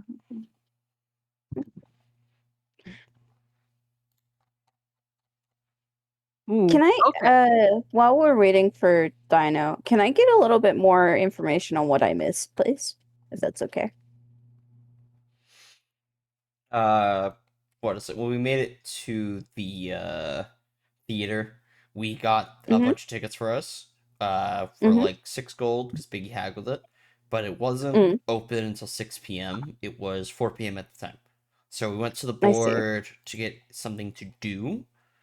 Mhm. Because we were just waiting around till like 6, and we're like, a lot of us don't have too much money on us. Let's go and like try and earn some.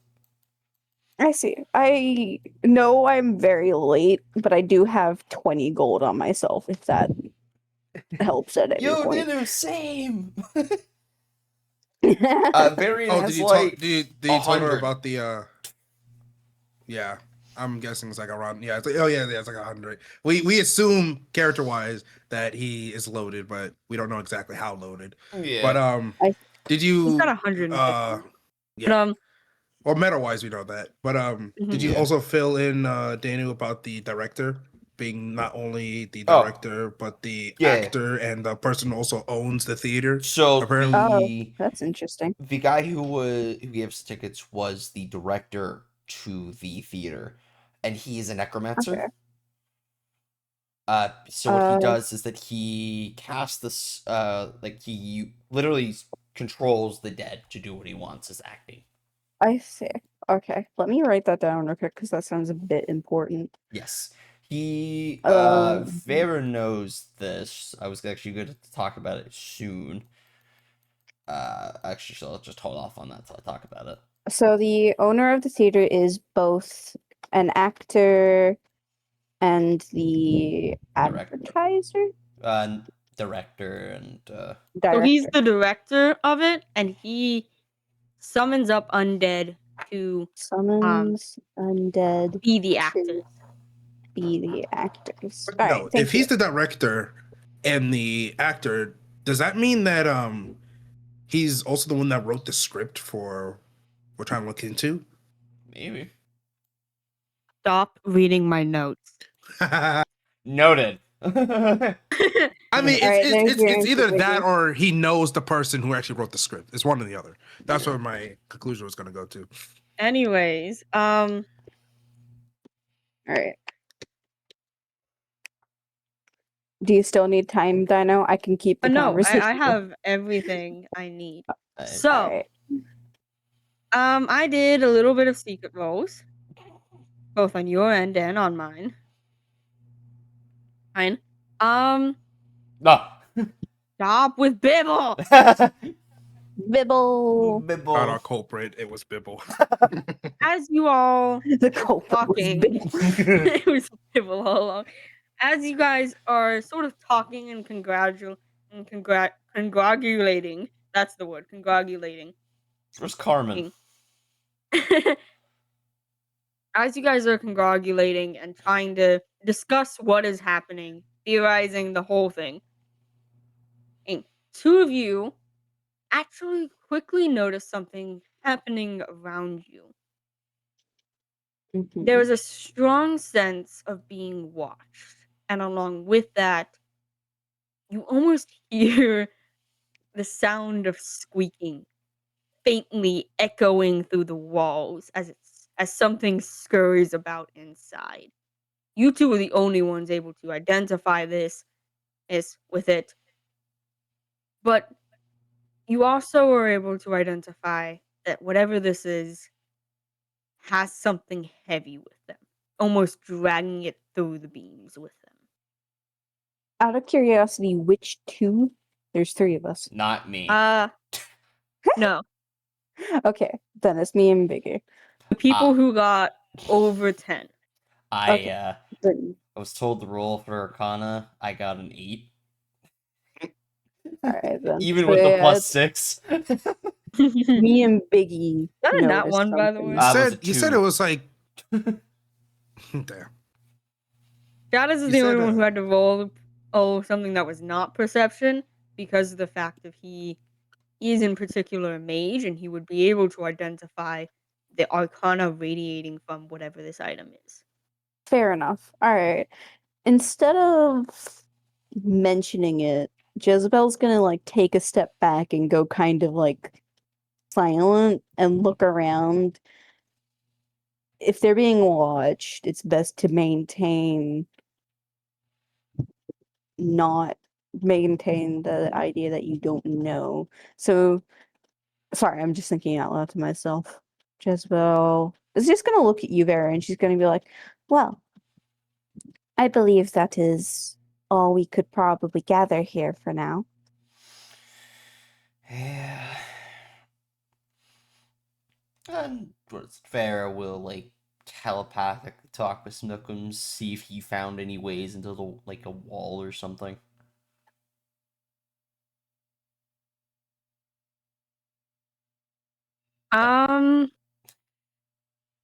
Snookums has not directly found anything just yet. But he does kind of notify you that there is some kind of soft squitching sound. Ah, yes, the ferret is after the mouse. Okay. That's not horrifying. Alright, well, Pharaoh, she'll take note of that, and she'll just say, well, if you don't find anything when we get out of here, just hop back in my bag.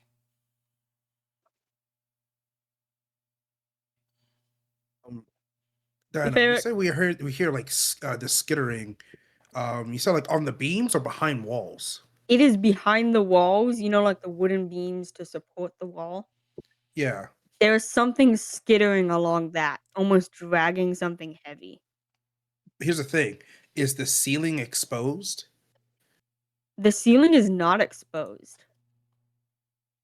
Gotcha. Oh, the only thing you can really note is that the light fixture, like the candle chandelier fixture thing that people use for light, it's slightly starting to fall off its hinge. And so it's like the screws are slightly missing. So it's starting to fall off the ceiling. Oh, it's that. Oh, okay. I got it. Hold on. Ignore what I just sent you, Dinah. No, ignore it. I needed to learn something on my end. All I can think of is, they're in the walls! They're in the walls! We're in the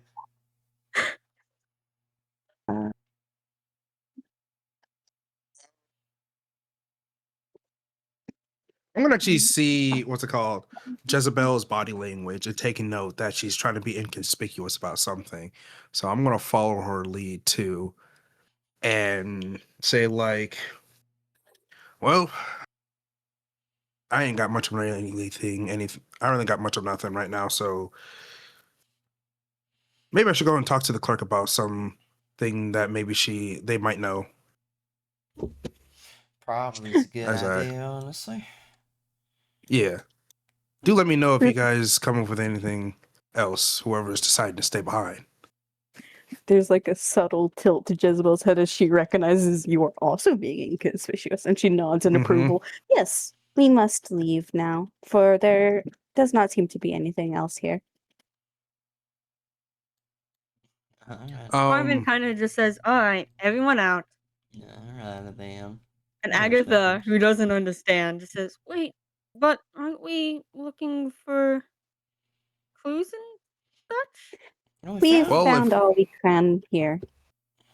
We obviously know that it ain't here anymore, so Yeah. So we didn't find anything? We found a few. Not really. Yeah, we found a few things, but could He be. nudges you hard, Vero. We did not find much. It's like, what? nothing really useful. Nothing. Carmen really kind of just useful. says, we'll come back later if we find anything. But for now, there isn't anything, and we're wasting daylight. We are wasting daylight. Let us leave. Oh, alright, He then. used a slang term. What? Quick question. I think I got yeeted off the map. Same. Unless the map love got getting deleted and you're yeeted. trying to change it. There you go. So do you guys actually leave? That's the question. Vera will, yeah. I mean, like, Yeah, Vera is under the assumption that, yeah, there's not really much else here. There's few clues, but could be fucking anywhere. when I step outside, I would actually like to cast a spell Okay. as I take I'm out a magnifying glass out of my tinkerings kit and use detect magic as I look through the lens. big brain. Very Wanna be big. in the center. That guy can be in the center. Alright, And so I'm you gonna would like like start to looking up towards the ceiling to see if I could get any faint aura moving around. cast detect magic, Mm-hmm. and as you do this,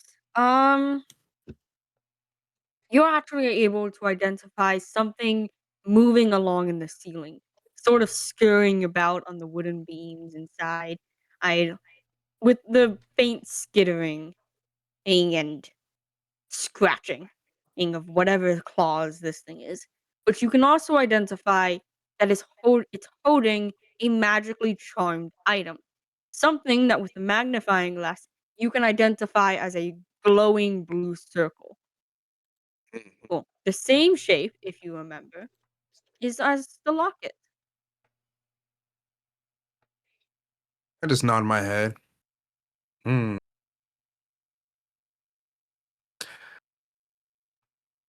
Come along, people. I'm just gonna continue to be nonchalant but and inconspicuous, but I want to follow this blue aura to see where it goes. Alright. As you follow it, there doesn't seem it seems to kind of stay still for a moment, almost as if trying to process if you've actually left. And then it scurries down the beams, over downstairs, down as it quickly kind of slides down it and starts moving to the lower section of the tavern.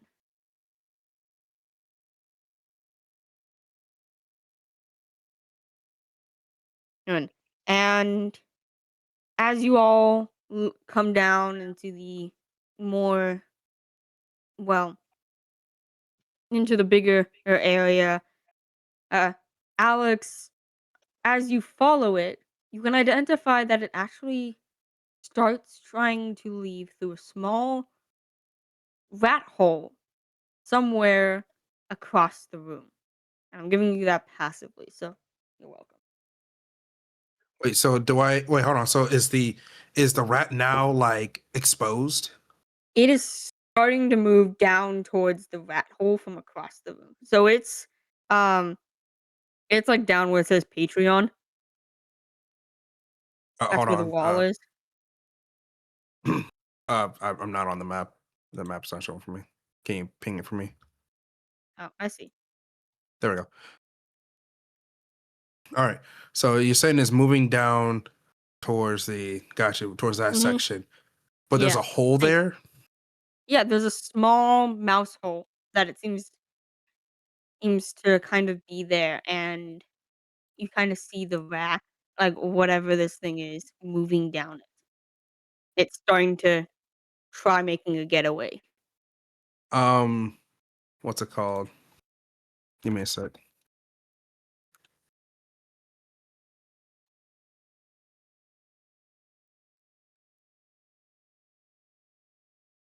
I I do one of these to Jezebel as I point towards the little escape hole that the rat's gonna start entering I to. love that. I look over to it, and there's just like a firm nod from Jezebel as she understands, despite the wonky gesture. And she's just gonna begin like nonchalantly walking as if she's planning to leave, um down towards the hole. I'm gonna like just so I can give her like the help action, I'm gonna like give her a signal of letting her know when the rat's about to like pop out to go into the hole. Yeah, Alright. she's So walking real slow so that way she can get that signal. So you Mhm. see as you are starting to walk by it Biggie, you give the direct signal during it, and you see this kind of furry, tiny fellow with the locket in its mouth. What?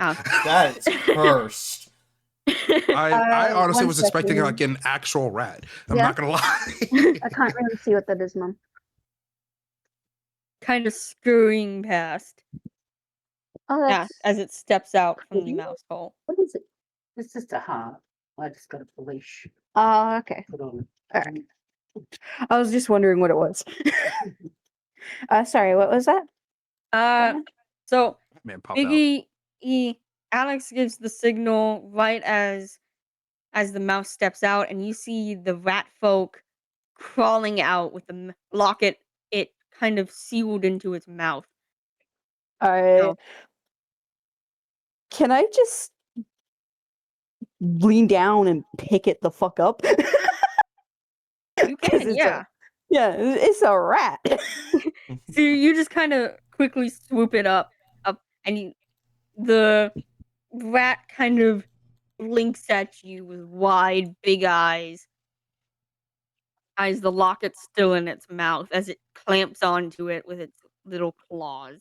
Yeah, she's gonna like grab her sword with her free hand and kind of slowly pull it up, and she's like, "Drop it." Go ahead and roll intimidation. Yay! I have a +3 to this shit. Let's go. Did you Doesn't give her- really Natural matter 20, since 23. never mind. I was about to say, I was like, if the rat doesn't listen, his head's gonna get lopped off anyway. Oh, yeah. Absolutely, it will get lopped off. But I just figured I'd try first. So Might as No. well. the rat kind of drops down the locket into your I'ma catch it. hand, Yay. and with it, it says one word: keys. There's like a tiny, tiny smirk on Jezebel's face as it says that. Keys. There's like a tiny smirk on Jezebel's face as she sets the rat down back on the ground, holding up the locket, turns to face Alexander, who's right in front of her, and she's like, "Mission accomplished." With the rat. As he turned back around. Nah. Let it go. So I'm assuming you guys are going to give it back to the man then, who's kind of across the room with that. No, I'm gonna Yeah. keep it because I want a double mustache. Of course, I'm gonna give it back. Yeah, no. I Since see. Why is it getting bigger? very giant bibble. Yeah, Jezebel will, however, since she's holding the locket, she'll just return it to the guy. She's too morally sound to try and keep it. All right. No, I was just joking. I obviously got no purpose for a rocket. At least I don't. Now give Bibbo a giant pink mustache. So Is the rat still around? the rat actually scurries back inside its rat hole. Gotcha. Jesus Christ. But Why is it getting? Why is it It's like looming. It's just there's some attack on Bibbo. Anyways, for the sake of time, because I do want to still get to the actual event thing this time, and I feel like we've spent a little too long on this. Unless you guys want to do it next session. The theater thing. that's up to y'all.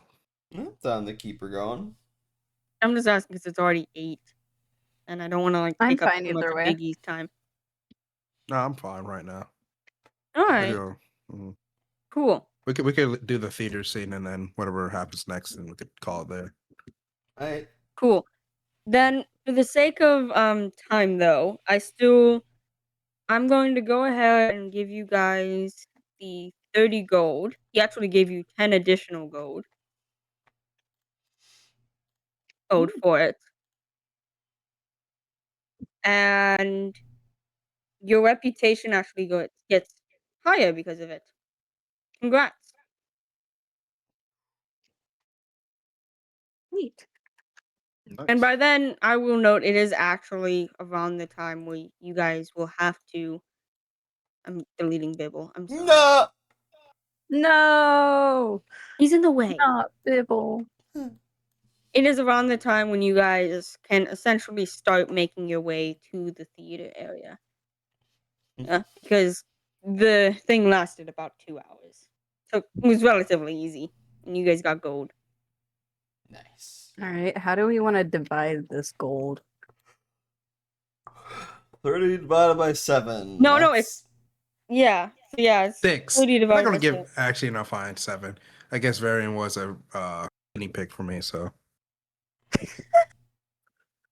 So It's 6. No, Varian doesn't get shit. We can do 6. I'm not. I want to say 6, but Honestly, you don't have to give Varian shit. I will do 6 gladly. I mean, we're also like sort of sus of him too. He didn't really help, so No, he didn't help at all. Fair. No. I was second guessing myself because like I low key used him as a guinea pig just in case, but he didn't give no shits about taking it. So I'm like, okay, fine. Plus, we're like a little suspicious about him too, right? At least Farrah. Oh, absolutely. Okay. We're on the ceiling. Yeah. I couldn't So- afford the top row, so we just gotta make do. No, I said the front row. Yay, I'm in the front row. So I'm assuming you guys brought everyone, because that seems to be your fashion nowadays. Anyone who wishes I to bought- watch, yeah. I bought the tickets. They're coming. Okay. Yeah. Okay. This is gonna get really tiny, really fast. Oh.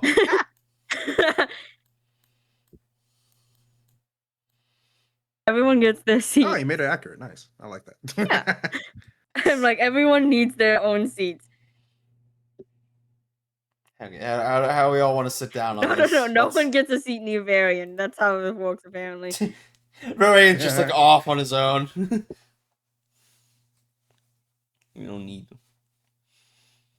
Whoa, too Yo, close, Jezebel, what?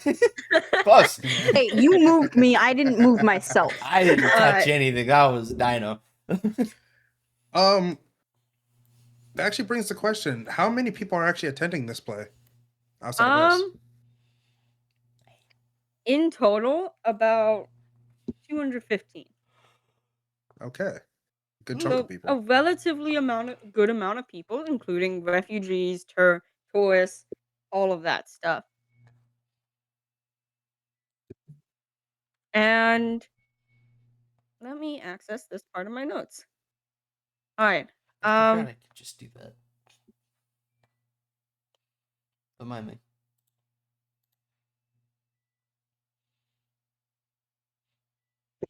Cool.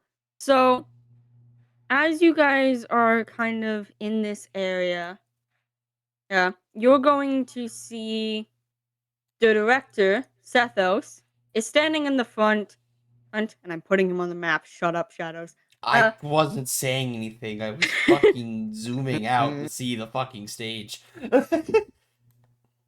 You all step into this area with bundles of people. I'm not making all those people. Just assume. Peasant 1, Peasant 2, Peasant 3, Peasant 4. And Bibble, apparently. No. Bibble gets the king seat. That's crazy. VIP. Anyways, you all move into this area. You see bundles of people making it to their seats. Everything seems relatively calm for now. They're setting it up, and the place is in grand, bright lights. It's exactly what you'd expect from a place like this. It's a grand theatrical theater with a long wooden stage, stairs on each side. It is grand, it is lavish, and clearly they put all their money into this. Or at least Sethos is filthy rich. And speaking of Sethos, Sethos is in the front talking to the orchestra for the play as each of this is sort of as everyone sort of unfurls into their seats. He does give you specifically, Vera, a little bit of a wave. Why me? Take it how you will. Oh, I forgot to mention, can I do a little rewind? I did tell everyone in the party that he does have an amulet on him that exudes necromantic energy. Thanks, Biggie, for that, by the way. Alright, cool. Apologies. Noted. Yeah, so everyone is aware Sethos has some kind of necrotic amulet with him. And Everyone gets 7 gold. Okay. Yeah, one person gets 5, so I'll just take the 5. Oh, I wouldn't have minded taking the 5. I don't really have much need of gold. So would you guys? How All are right, you then you did guys? fine. Okay. What would you That's guys fine. kind of like to do in this area as you're getting situated? I'm assuming you guys didn't buy food. You're broke as hell, especially certain people. We're struggling. It was already expensive buying these tickets, and honestly, you know, we get free dining. So back at the tavern. True.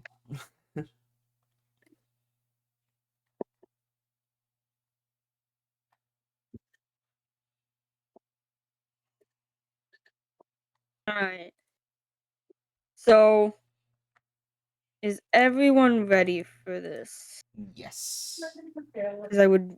This is the part where I really advise you guys to pay attention if you can. Open All right, up getting off of notes. TikTok. Hey! I'm kidding. I wasn't ever on TikTok. This is the part where I really advise you guys to pay attention because this is a very heavy lore part. Especially Alright. because this is going to get complicated fast. So if you are not paying attention, things will get out of control. And you're not going to know what's going I am paying attention. on. Lock in, guys. I can only lock out. Fuck. Lock back in. I've seen you do it.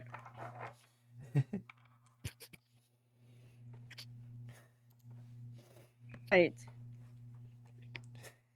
I pressed the wrong button, so I need to fix this real fast.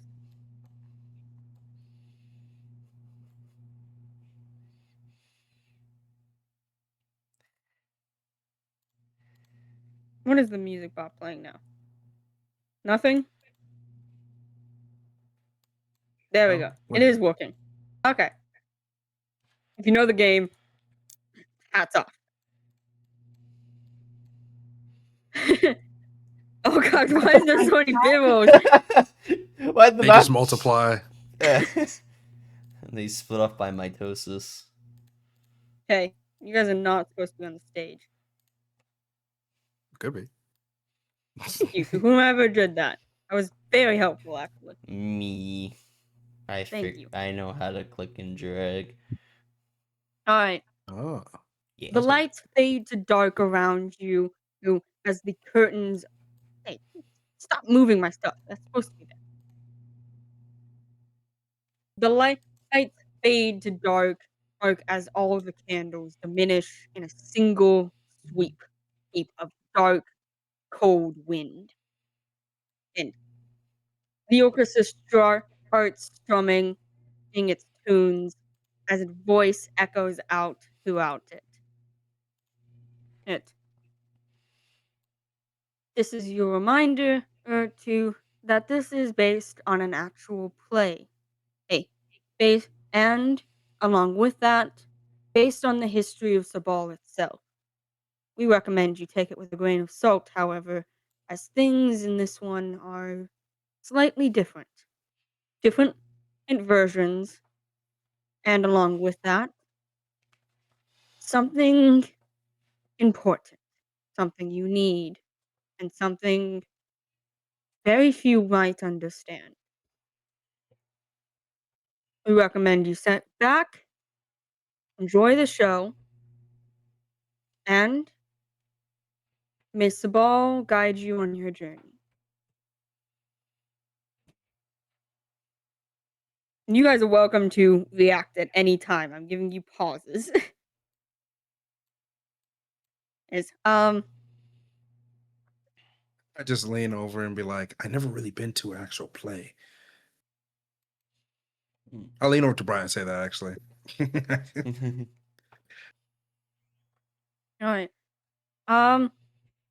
So with that, the music starts as another voice rings out. It's more specifically Sethos, but with a bit much more narrative voice.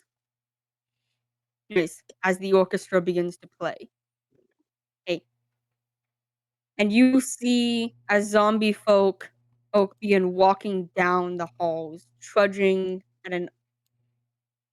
in garbed attire. What different these are the zombies? I'm lazy as hell. trudging in garbed attire as they move onto the stage, with one on center and two on each side. Right, the necrotic energy radiating off them with an eerie green glow. No, and Sethos speaks again. 'Twas a distant fall, when the sky was filled with dark, and the land was still anew. A young woman named Solon was issued an order to seek retributions in the land of Sabal, and to bring back the cursed crown of Sarais for Buckland's people.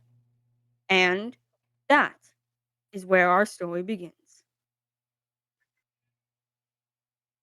Hello, Loki. Sorry, he's joining us, I guess. The play starts as everything seems to progress around you. And Vera, you in particular, with your keen mind. Actually, how many of you have keen mind? Is it just Vera? I think it's just me. Okay. We do not have a feat. So Alright. So then, Vera, as the play progresses, is all of you are looking around, trying to identify any sort of clue about the queen, about what is going on, and what she plans to do. And you in particular, you seem to notice the silver serpent on the top of the stage, next to the two dragon heads. It starts to move, slithering in an almost smooth fashion as it creeps down the side of the stage.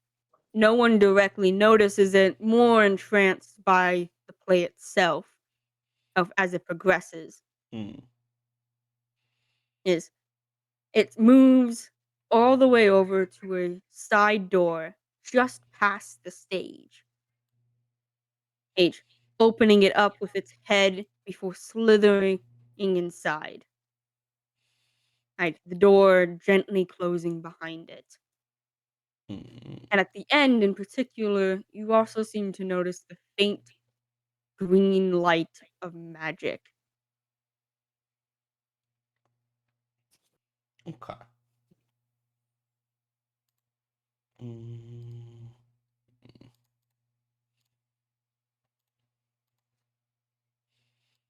Okay.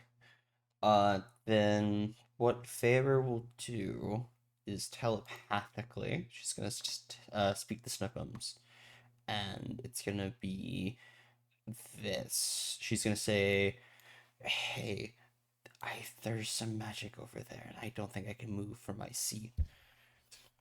Yeah, think you can go check it out? I'll bring something with you to help you out."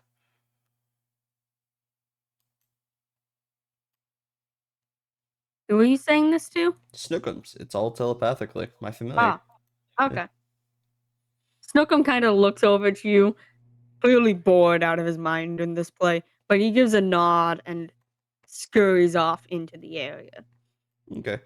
And I will be right back because I have to do something real fast. Yeah, I was gonna say before he goes, I'm going to I will say Carmen and probably Jezebel would notice. You'll see Vera kind of move a little bit. And she's just gonna detach her hand at the wrist. Excuse me. Yeah, I'm gonna let you guys react to that while I do this. I don't see this, but meta-wise, what? I thought you were human. I am. I am casting a spell. Oh. Yeah.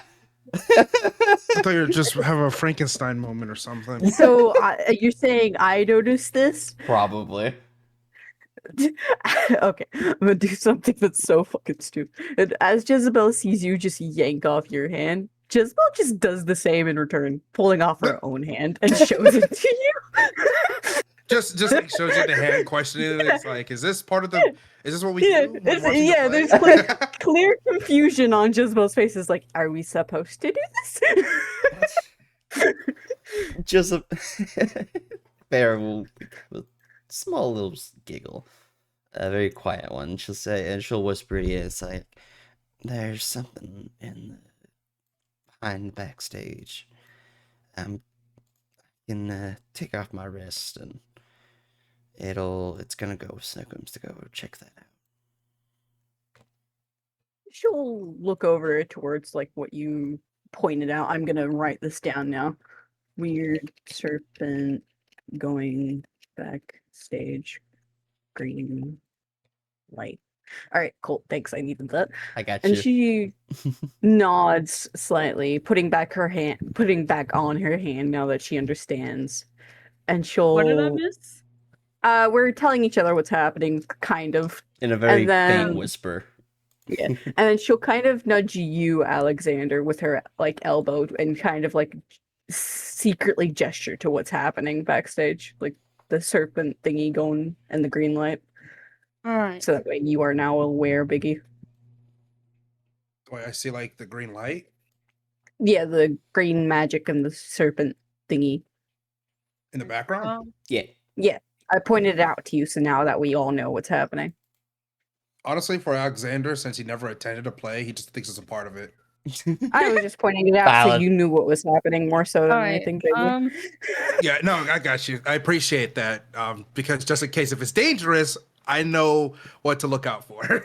Yeah, that's Yes. purely why I was alerting you, just in case it was dangerous. So, I am sending my hand, which I've declared the name is Thing, and Snookums to go check it Okay. out. All right. You're making this a little more complicated for me, but it's fine. Dino over here, I just want you to sit down and shut the fuck up and listen. Stop So interfering But with now, my now we lore. got the fucking just disassembled like hand just running around like this. no, it's horrifying, Biggie, because its stat block is a spider. Oh, It counts as a Alright. spider.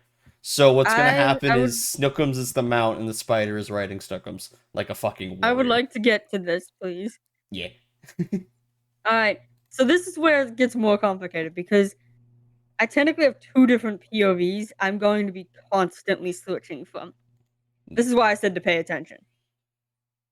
so I replaced your tokens with zombies. I hope that helps. You. Shit. I love their little Zombies in suits. this. Yep. All right. But with this, yeah. So I'm going to be switching from both of them. So this is why I'm really saying to pay attention. I'm going to go ahead and start off with Snookum's POV. Okay. Yeah. So I So- will note this. Vera is looking through Snookums. I can tell, I can share my senses, or he can share his senses with me, but I become blind in my own. Okay. So whatever happens with Snookums and Thing, I know about it. I just don't know what the fuck's going on in the play. Yeah, I know. Alright. So, as the play continues on with the undead actors playing out the play, Snookums dips through the door or with this immobilized with this hand, and as they move past the group of people and down through the door, it opens up to an old hallway, where the sounds of trudging footsteps seem to be heard in the distance. Zombies seem to be guarding the hallway to ensure no one steps through. Hmm. So with that, Shadows, what would you like to kind of tell them to do? Well, seeing the spiders, not the spiders, the zombies, and considering both of them are tiny-sized creatures, Vera will try and get them to very sneakily together move to try and get past. I see. So go ahead and roll for stealth. I'm not sure how it works with it, but I'm assuming it's your stats. No, they all have their own stat blocks. Great, then I'm gonna let you handle that. Yeah. I'll be using Snookum's stealth because Thing is attached to Snookum's. That is a 22. Great. So you and your Snookums and Thing managed to move through in between the zombies. They're not smart enough to look down as it kind of moves between their legs closer towards it. Yet continuing to follow the snake. Mm. Meanwhile, on your guys' end, the play continues on, with the undead actors playing out the play. It seems to depict Etagere, with the young woman named Solon walking through a town, pondering her thoughts aloud and questioning why the queen has issued her to kill the king of Sabal, but brushing it off in order to follow direct orders. Here's Now we give pause to let you guys move and interact. So wait, hold on. So the queen. So hold on, wait. What was the two characters from Sabal? The queen and the what?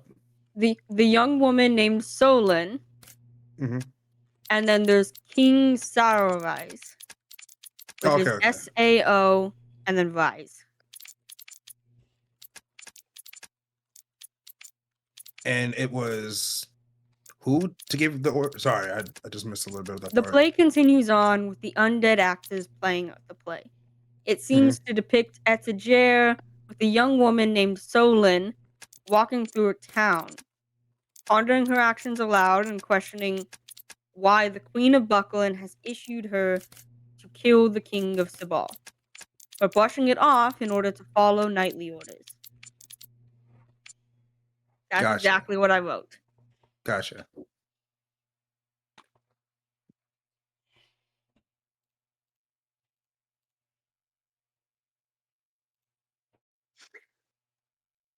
So the queen put a head out on the king.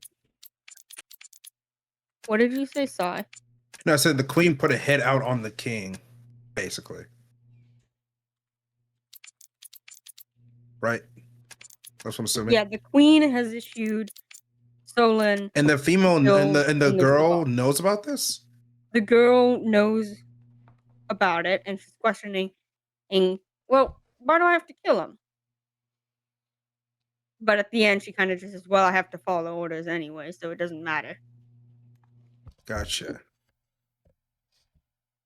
Does that make sense? Yeah, no, it does.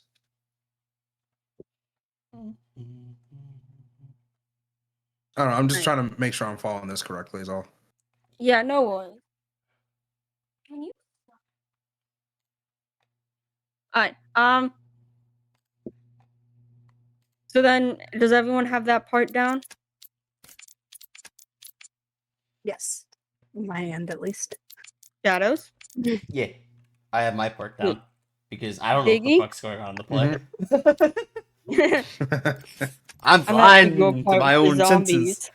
zombies. Yeah, I got that. I I got that wrote down. Okay. So then, following back to Shadows' POV, as I'm calling it, Thing and Thing and Snookums continue to follow the snake as it opens up another door, quickly locking it behind him with a soft click of the lock. And in particular, upon further inspection, there seems to be a combination code along the door.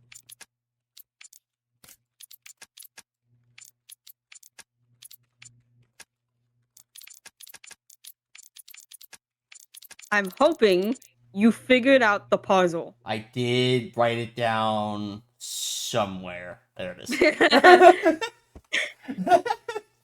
Found it. Seeing the combination code, what'll happen is Thing and Snookums will like move close to the door. Snookums will like put his ear to it to make sure like the snakes like moved away so they don't get caught. While Thing climbs the door and begins to put in the code I have written down, which is 09837.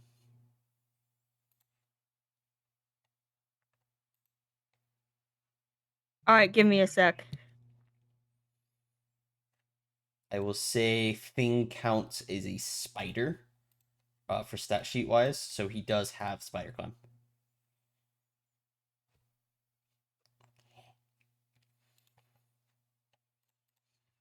Question to your shadows: if the spider just spontaneously explode, will you just lose your hand? I take 1d6 psychic damage and my hand reforms. Oh, okay. It's a bitch. It hurts, considering I'm a level 2 fucking wizard. Alright, so you put in what code again?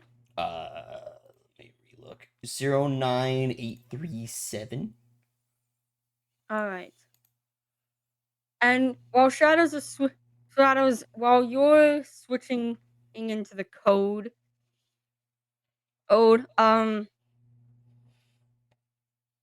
I'm going to hop over to the other side. As for the rest of you who can see either play,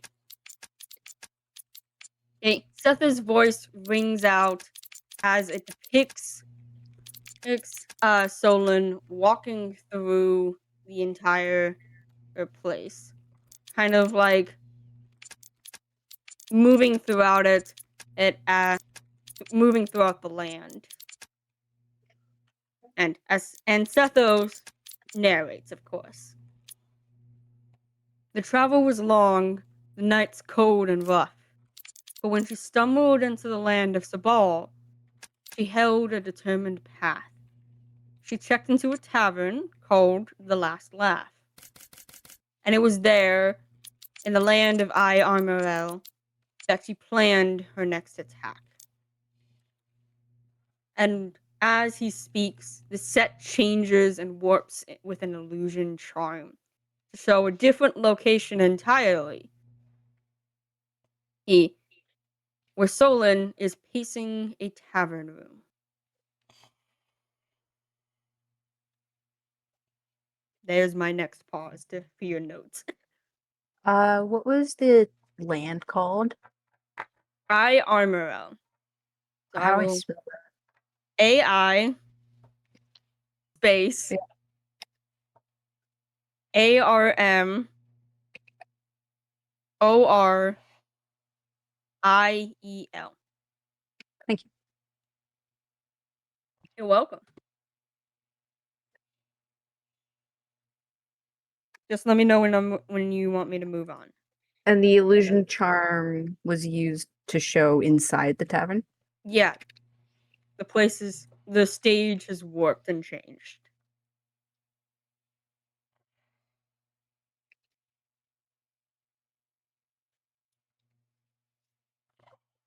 Let me know when I can move on. I'm letting you guys do your notes and roleplay in these in-betweens. Alright, I have my notes down.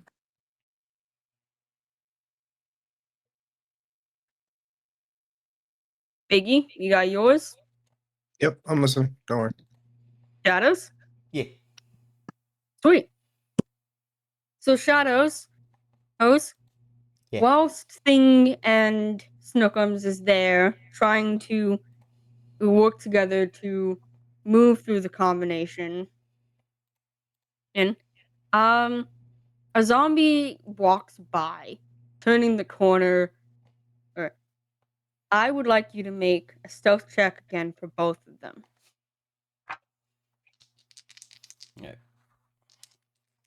Snookums is keeping a watch out while Think puts in the code. Would it be because he's taking a look out? Can I attempt to get advantage? Because Snookums would see it happen. Sure. Cool. Thank the fuck that's a 23. Is that a nat 20? It's an 18 plus 5. Apparently, ferrets have a plus 5 to stealth. Damn. I mean, I guess that makes sense. And you beat my 14 DC for that. So that almost went badly for you. Alright.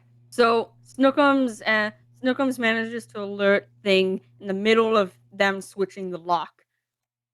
and they both swiftly hide inside a crate while all of this is happening.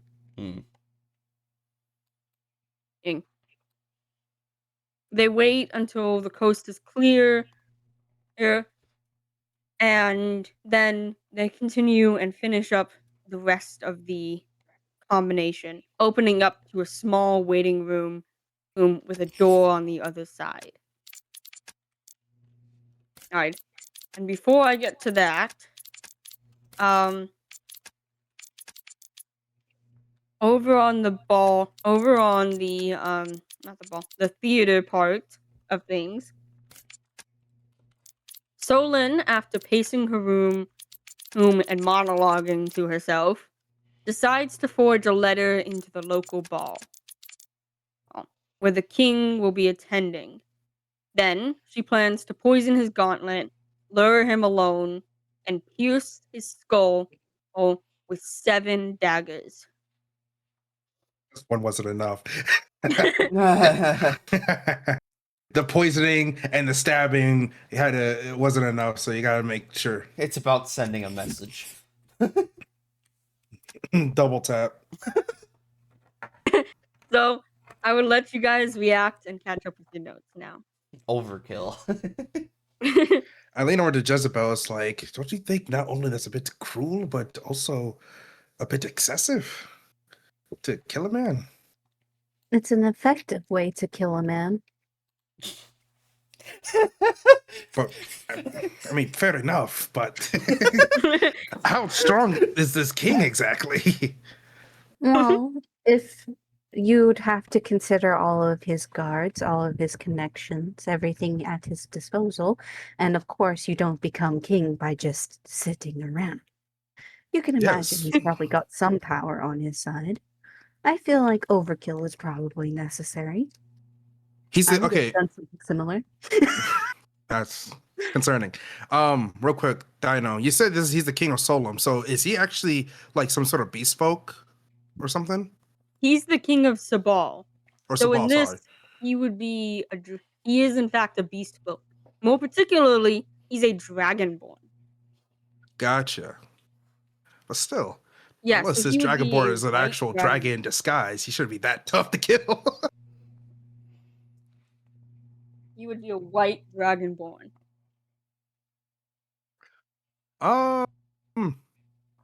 And we can pretend Bibble is the king for now. He said that I just He noticed said- that. What the fuck? He said did he say this is based off of a true story? He said Yeah. this is based on actual history that happened, Actually see that happen, gotcha. So but with slight variation.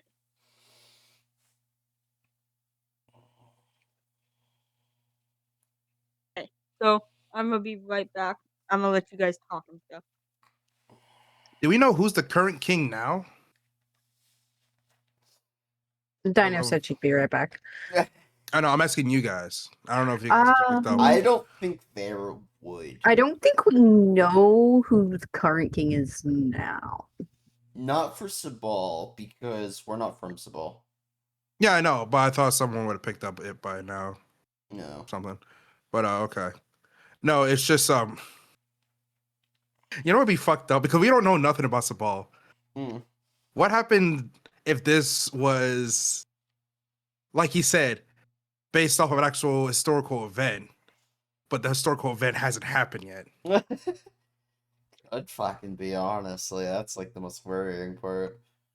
And then this is all like a trap to basically siphon off our life force as he just basically kill us all with this necrotic energy. I'll be fine. I won't. I have too little health. He's just gonna ask one of his zombie to actually take a hammer to the dome for you. I'm gonna get fucking I just get planned. Alright, I'm back. I had to do cat stuff. Okay. So, everyone caught up? Yeah. Yeah. Yeah. And King Bibble was right there. Hey, does this like play comes with one of those like little Playbills? playbills? Yeah, like the little thing that you actually read like what They do, act yes. is coming next. Yeah. Gotcha.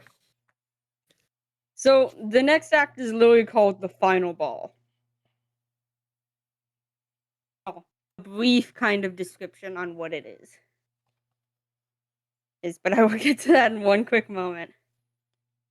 Because I need to get to a much more different vibe happening with Snookums and Thing. Fun stuff, huh? Okay, I gotta drink some water because there's gonna be a lot of talking. Welcome to DMing. It's just how much water can you drink This is before you pass already out? so much talking. I'm like, I've gone through an entire Arizona. Yeah, that's about right. All right. So, as Snookums and Thing is in the waiting room, the door remains locked with no handle, making it a whole mystery of how it got in the first place.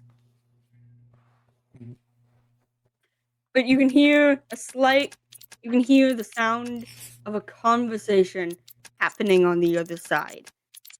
A conversation between someone who sounds just like Sethos and the snake, who talks like a regal young woman. The first clashes have gone as you expected. Skirmishes on the border, frustrations traded in court. It's all as you'd like. Good. Let them argue about blame. Conflict always begins with permission. And the next correction? Donier? Poirier? No, they'd expect that. We need them to send troops into our territory. Let it appear as defense. Let them believe, Eve, we're the innocent. So we become the wronged party. Exactly. Show our people who the real monsters have always been.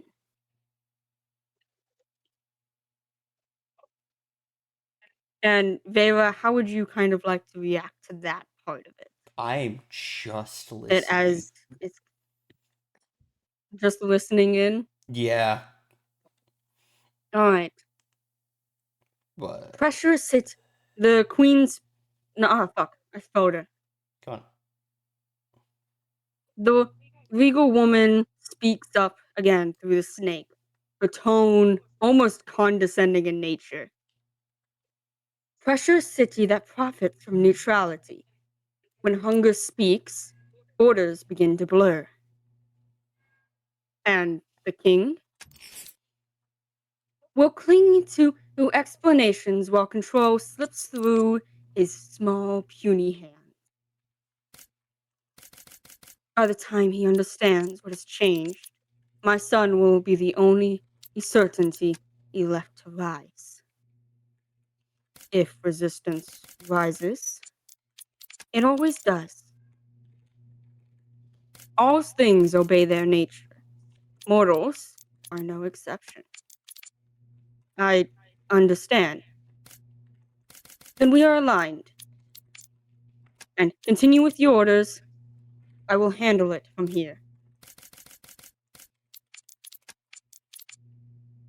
And back over, back over with the rest of the party. The play continues on. Solon is at the ball, talking with the king, and right as she tries to poison the king, King's gone. If I can speak, sorry. But right as she tries to poison the king's gauntlet, she is caught and sent to the prisons. And usually, this is where the middle act begins. The people rise against her, in her name, and the king is assassinated. This is the story it is supposed to be. But in this version of the play, the ending has changed. Instead of the people rising against King Sarai's eyes in her name, it ends with Solon staying in the prison to rot. And as the camera focuses entirely on her, everyone else gone. I didn't mean camera. I said spotlight. Yeah. Cut me some slack. As the spotlight focuses on Solon, and her last line is uttered, looking directly out to the crowd, out in a language not many of you understand. And Mililith Ikai Denal. They kick the ball at Rome Dino. And then the lights fade to black. The room filled with quiet. And a deafening scream is heard echoing throughout the entire theater. Something too real to be a mere undead. And then silence.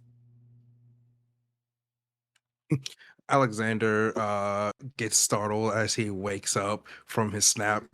He hears the scream. Oh, no, what happened?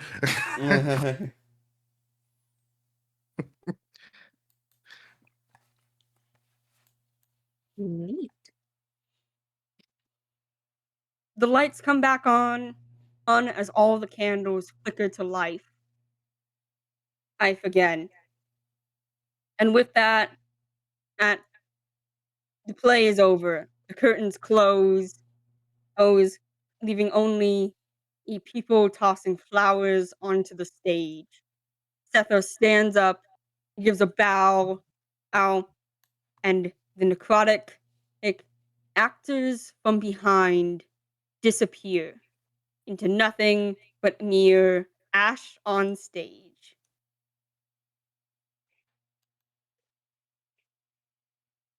As this happens, Snookums and Thing return back to you, not Jessica. Yeah. I They get return Snookums back. now. No, They return he's mine. back to Vera, notifying her of exactly what happened. Oh, Fairy knows exactly what happens along already. with one last detail. The snake, which had been behind the stage, had apparently died, rotted away into nothing as well, and now seems to be returned back onto the top of the stage as if it was there the entire time.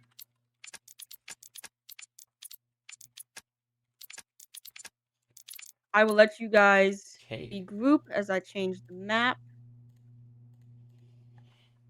Yep. But this is the part where you guys can talk to each other and also fill in your notes. Also, Dana, did you see what I briefly did, by the way? Highlight everything and copy paste it. Yup. I did that shit so fast. I just changed all the names real quick.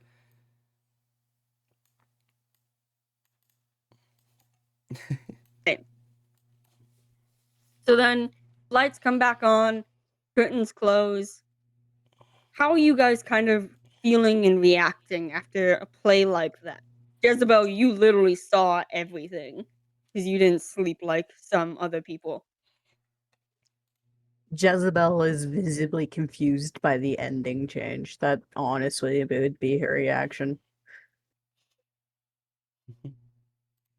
And so she's probably silent, trying to figure out what that means because, that's the type of person she is. Melissa AKA, I cried, don't have no, anything they kicked the ball at Rome Dino.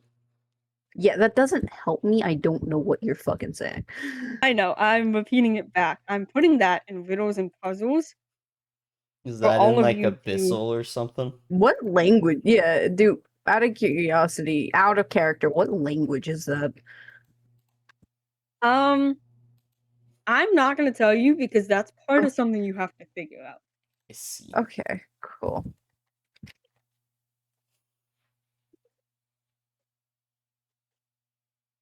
Also, Daniel, I love your notes. I couldn't figure out what you said, so I was just like, you know what? This can just. Something Insert in gibberish French. here.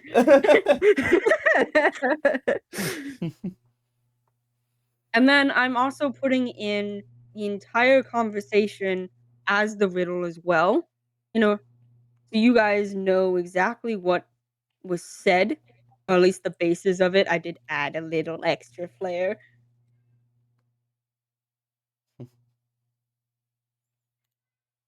Yeah. I'm gonna have to restart all my notes, you bastard. But clearly, I already kind of ruined it, but the snake is Buckland, is the queen of Buckland. And talking through a familiar.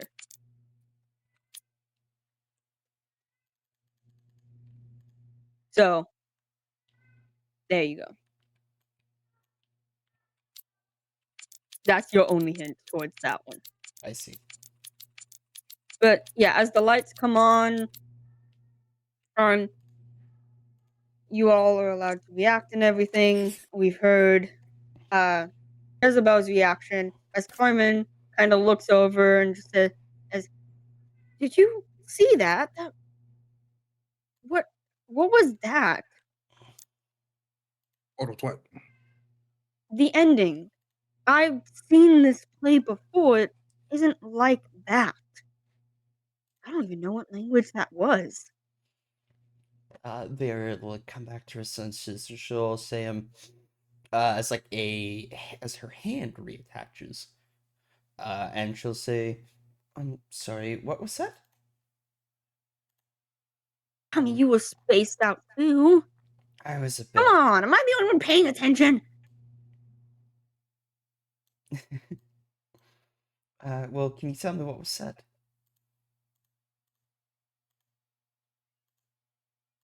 My pronunciation isn't gonna be good. It's like Lilith, Scry, Denal, they kick the ball at Aromai Dino. Hmm. Can I attempt to make an intelligence check to see if I can figure out what that language might sound like? Sure. Okay. Where's my d20? Come on, don't fail me now. Let's fucking go! 19! You can identify it as a certain kind of language. Not quite abyssal, but something very similar to it. I see. This is almost like an older tongue. Something that necromancers actually usually use for spells. Oh, shit. Before it was banned because the magic was too powerful. Concerning. That's not worrying at all. Oh, and I'm not going to tell you directly what it says. Oh, no, You didn't get that part. That's fine.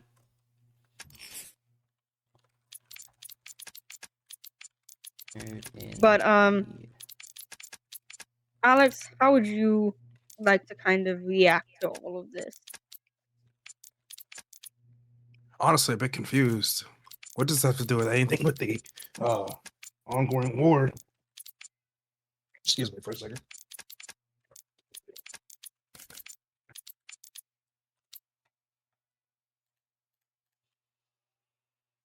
And it's here while we're left in a moment of temporarily quiet and obliviousness and confusion lingering between all of you. Not just what happened in the play, but also for someone like Vera, what she saw and what was heard between in the letters of that conversation. You know what, Dano? I've never agreed. and as you all remain there, you head back to your tavern, into your rooms with a mount of confusion bubbling up. What does this all mean? what was going on with the snake? What words were spoken, and why did the ending change? Nothing entirely makes sense, but all you know is that for tomorrow, when it comes, you have a lot of questions for the director, and even more, or towards the queen herself. And with that, we end the session. Okay. Lots of notes. Do you guys like that? I had a whole fucking page of notes. Holy fuck. Yeah, so do I. I have like a full ass fucking page of notes on God. Holy shit. By a book. I told you I've been planning this. I I'm a know. theater kid, and I put you guys in a theater. The Lord. The Always Lord. expect a big Lord. theater The thing from a theater Lord. kid. Oh, my throat hurts. All right. Lots of words were spoken today. What did you guys think about that? I've been planning it for a while. Hell yeah. So I've been planning this since session 1. I liked it. Yeah, it was really Yeah, it good. was interesting.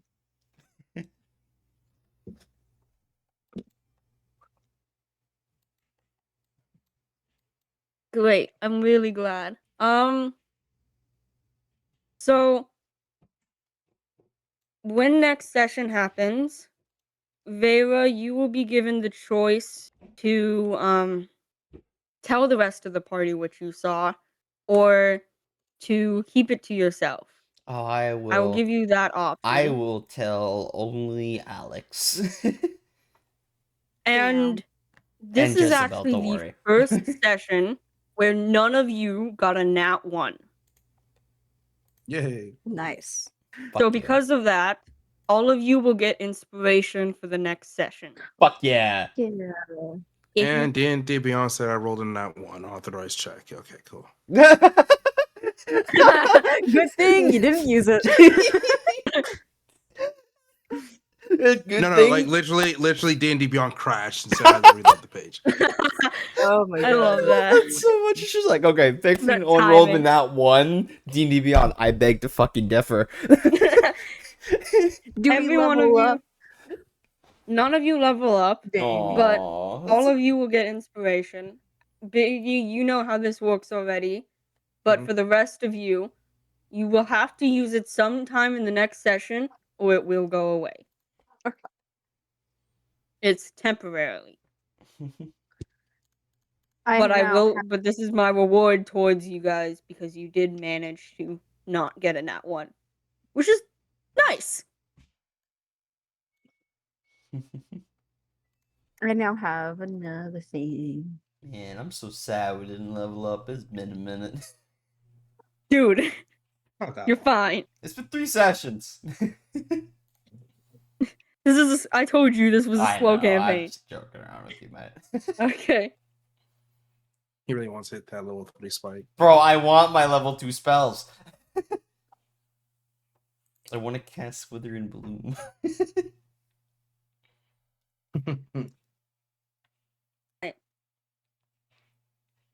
So, you guys enjoyed that though? Yeah. Mhm. That was a lot of talking on my end, but I'm really happy with how it went, and I did pump up the dramatics by 5. Yeah. Fucking hell. That was some good immersion, I will tell you that. I have been fucking fully immersed. Because Just to let you know, I was listening. But I was just like in character, like I know, my your character's character was nodding in and out. on and off.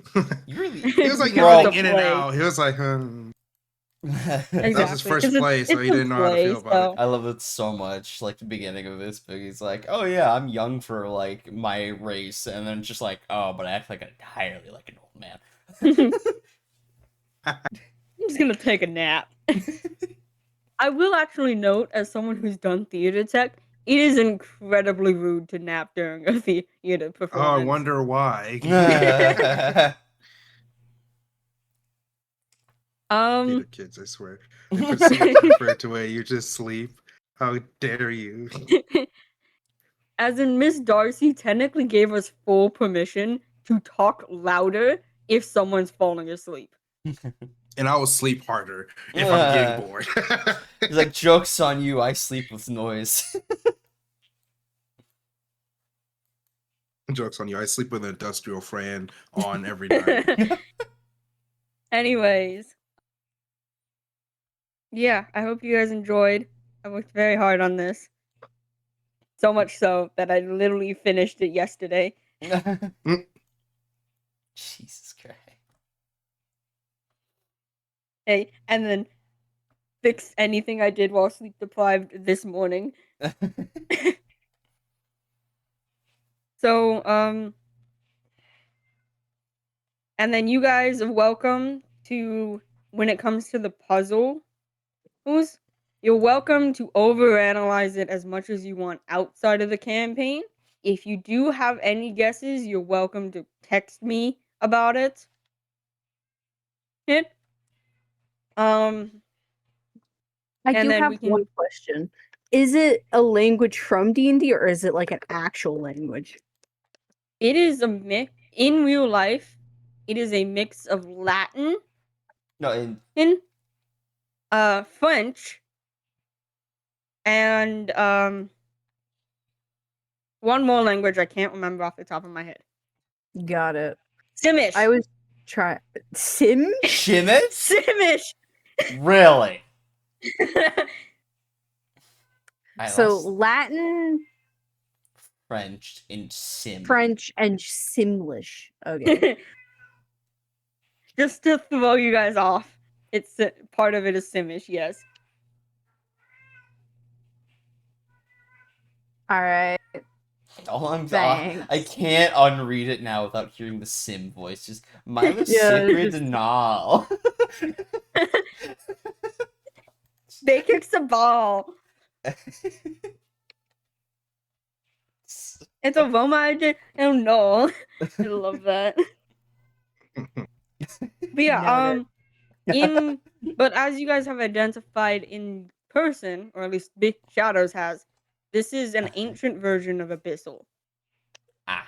So wait, is that okay? Out of curiosity, then, can I pick out bits and phrases, but not the entirety of it? Then? You would have to spend You would have to spend physical time studying it to translate some of the basic roots of each word. With Sabal, of course, being the easiest because it's literally the name of the town of the city. But well, I might not be able to figure out all of it, but I know I can get about bits and pieces because I do know Abyssal. Yeah. So that should help. You would be able to figure out some parts of it, but to understand fully what it is, you would have to really sit down, start studying over it, and remembering the roots of the conversation. Well, I'm a wizard, so let's do this shit. But if anything, someone has to correctly say it because that would be kind of a bit of a difference. Let's see. You Okay, just have- Agatha or Briar? Got it. Yeah, don't tell Carmen to do it. And Mr. Varian probably will fuck you up again. But yeah. And then someone has to tell you, and then you have to tell everyone else if you want about the conversation that happened. True. I will be If telling. not, then they won't be able to do anything about it. I will note I am in fact telling Alexander and probably Jezebel, keeping it between just the three of us, because it seems like that's the smartest idea. Alright. So then, I'll go ahead and let you guys off. It's been about 4 hours, almost 5, like 4:30 if we don't count the waiting time. No, not All right even then. 4 hours. I think It's it's like like we started we at started at 5:30. 5:26. About 5:30. It's 8:45. It's been like Yeah, 3 so hours and 15 minutes. oh, sweet. Yeah, cuz I was going off the chat Yeah. number. Oh yeah, I I forgot see. OBS literally tells me. I don't know why I did the math. Fuck. Big brain. But yeah. I'll let you guys go. Shadows, you can wrap up your video. Will do. All right then. Well, it's been fun. I'm gonna be heading off to bed now. Aw, You guys okay. have a good one. Fair enough. See you later, Biggie. Goodbye. Good night to you all. Alright, boys. This proceeds the end of today's episode. Hope y'all had a good time listening in to all the craziness and the technical difficulties. Ciao for now. Bye bye.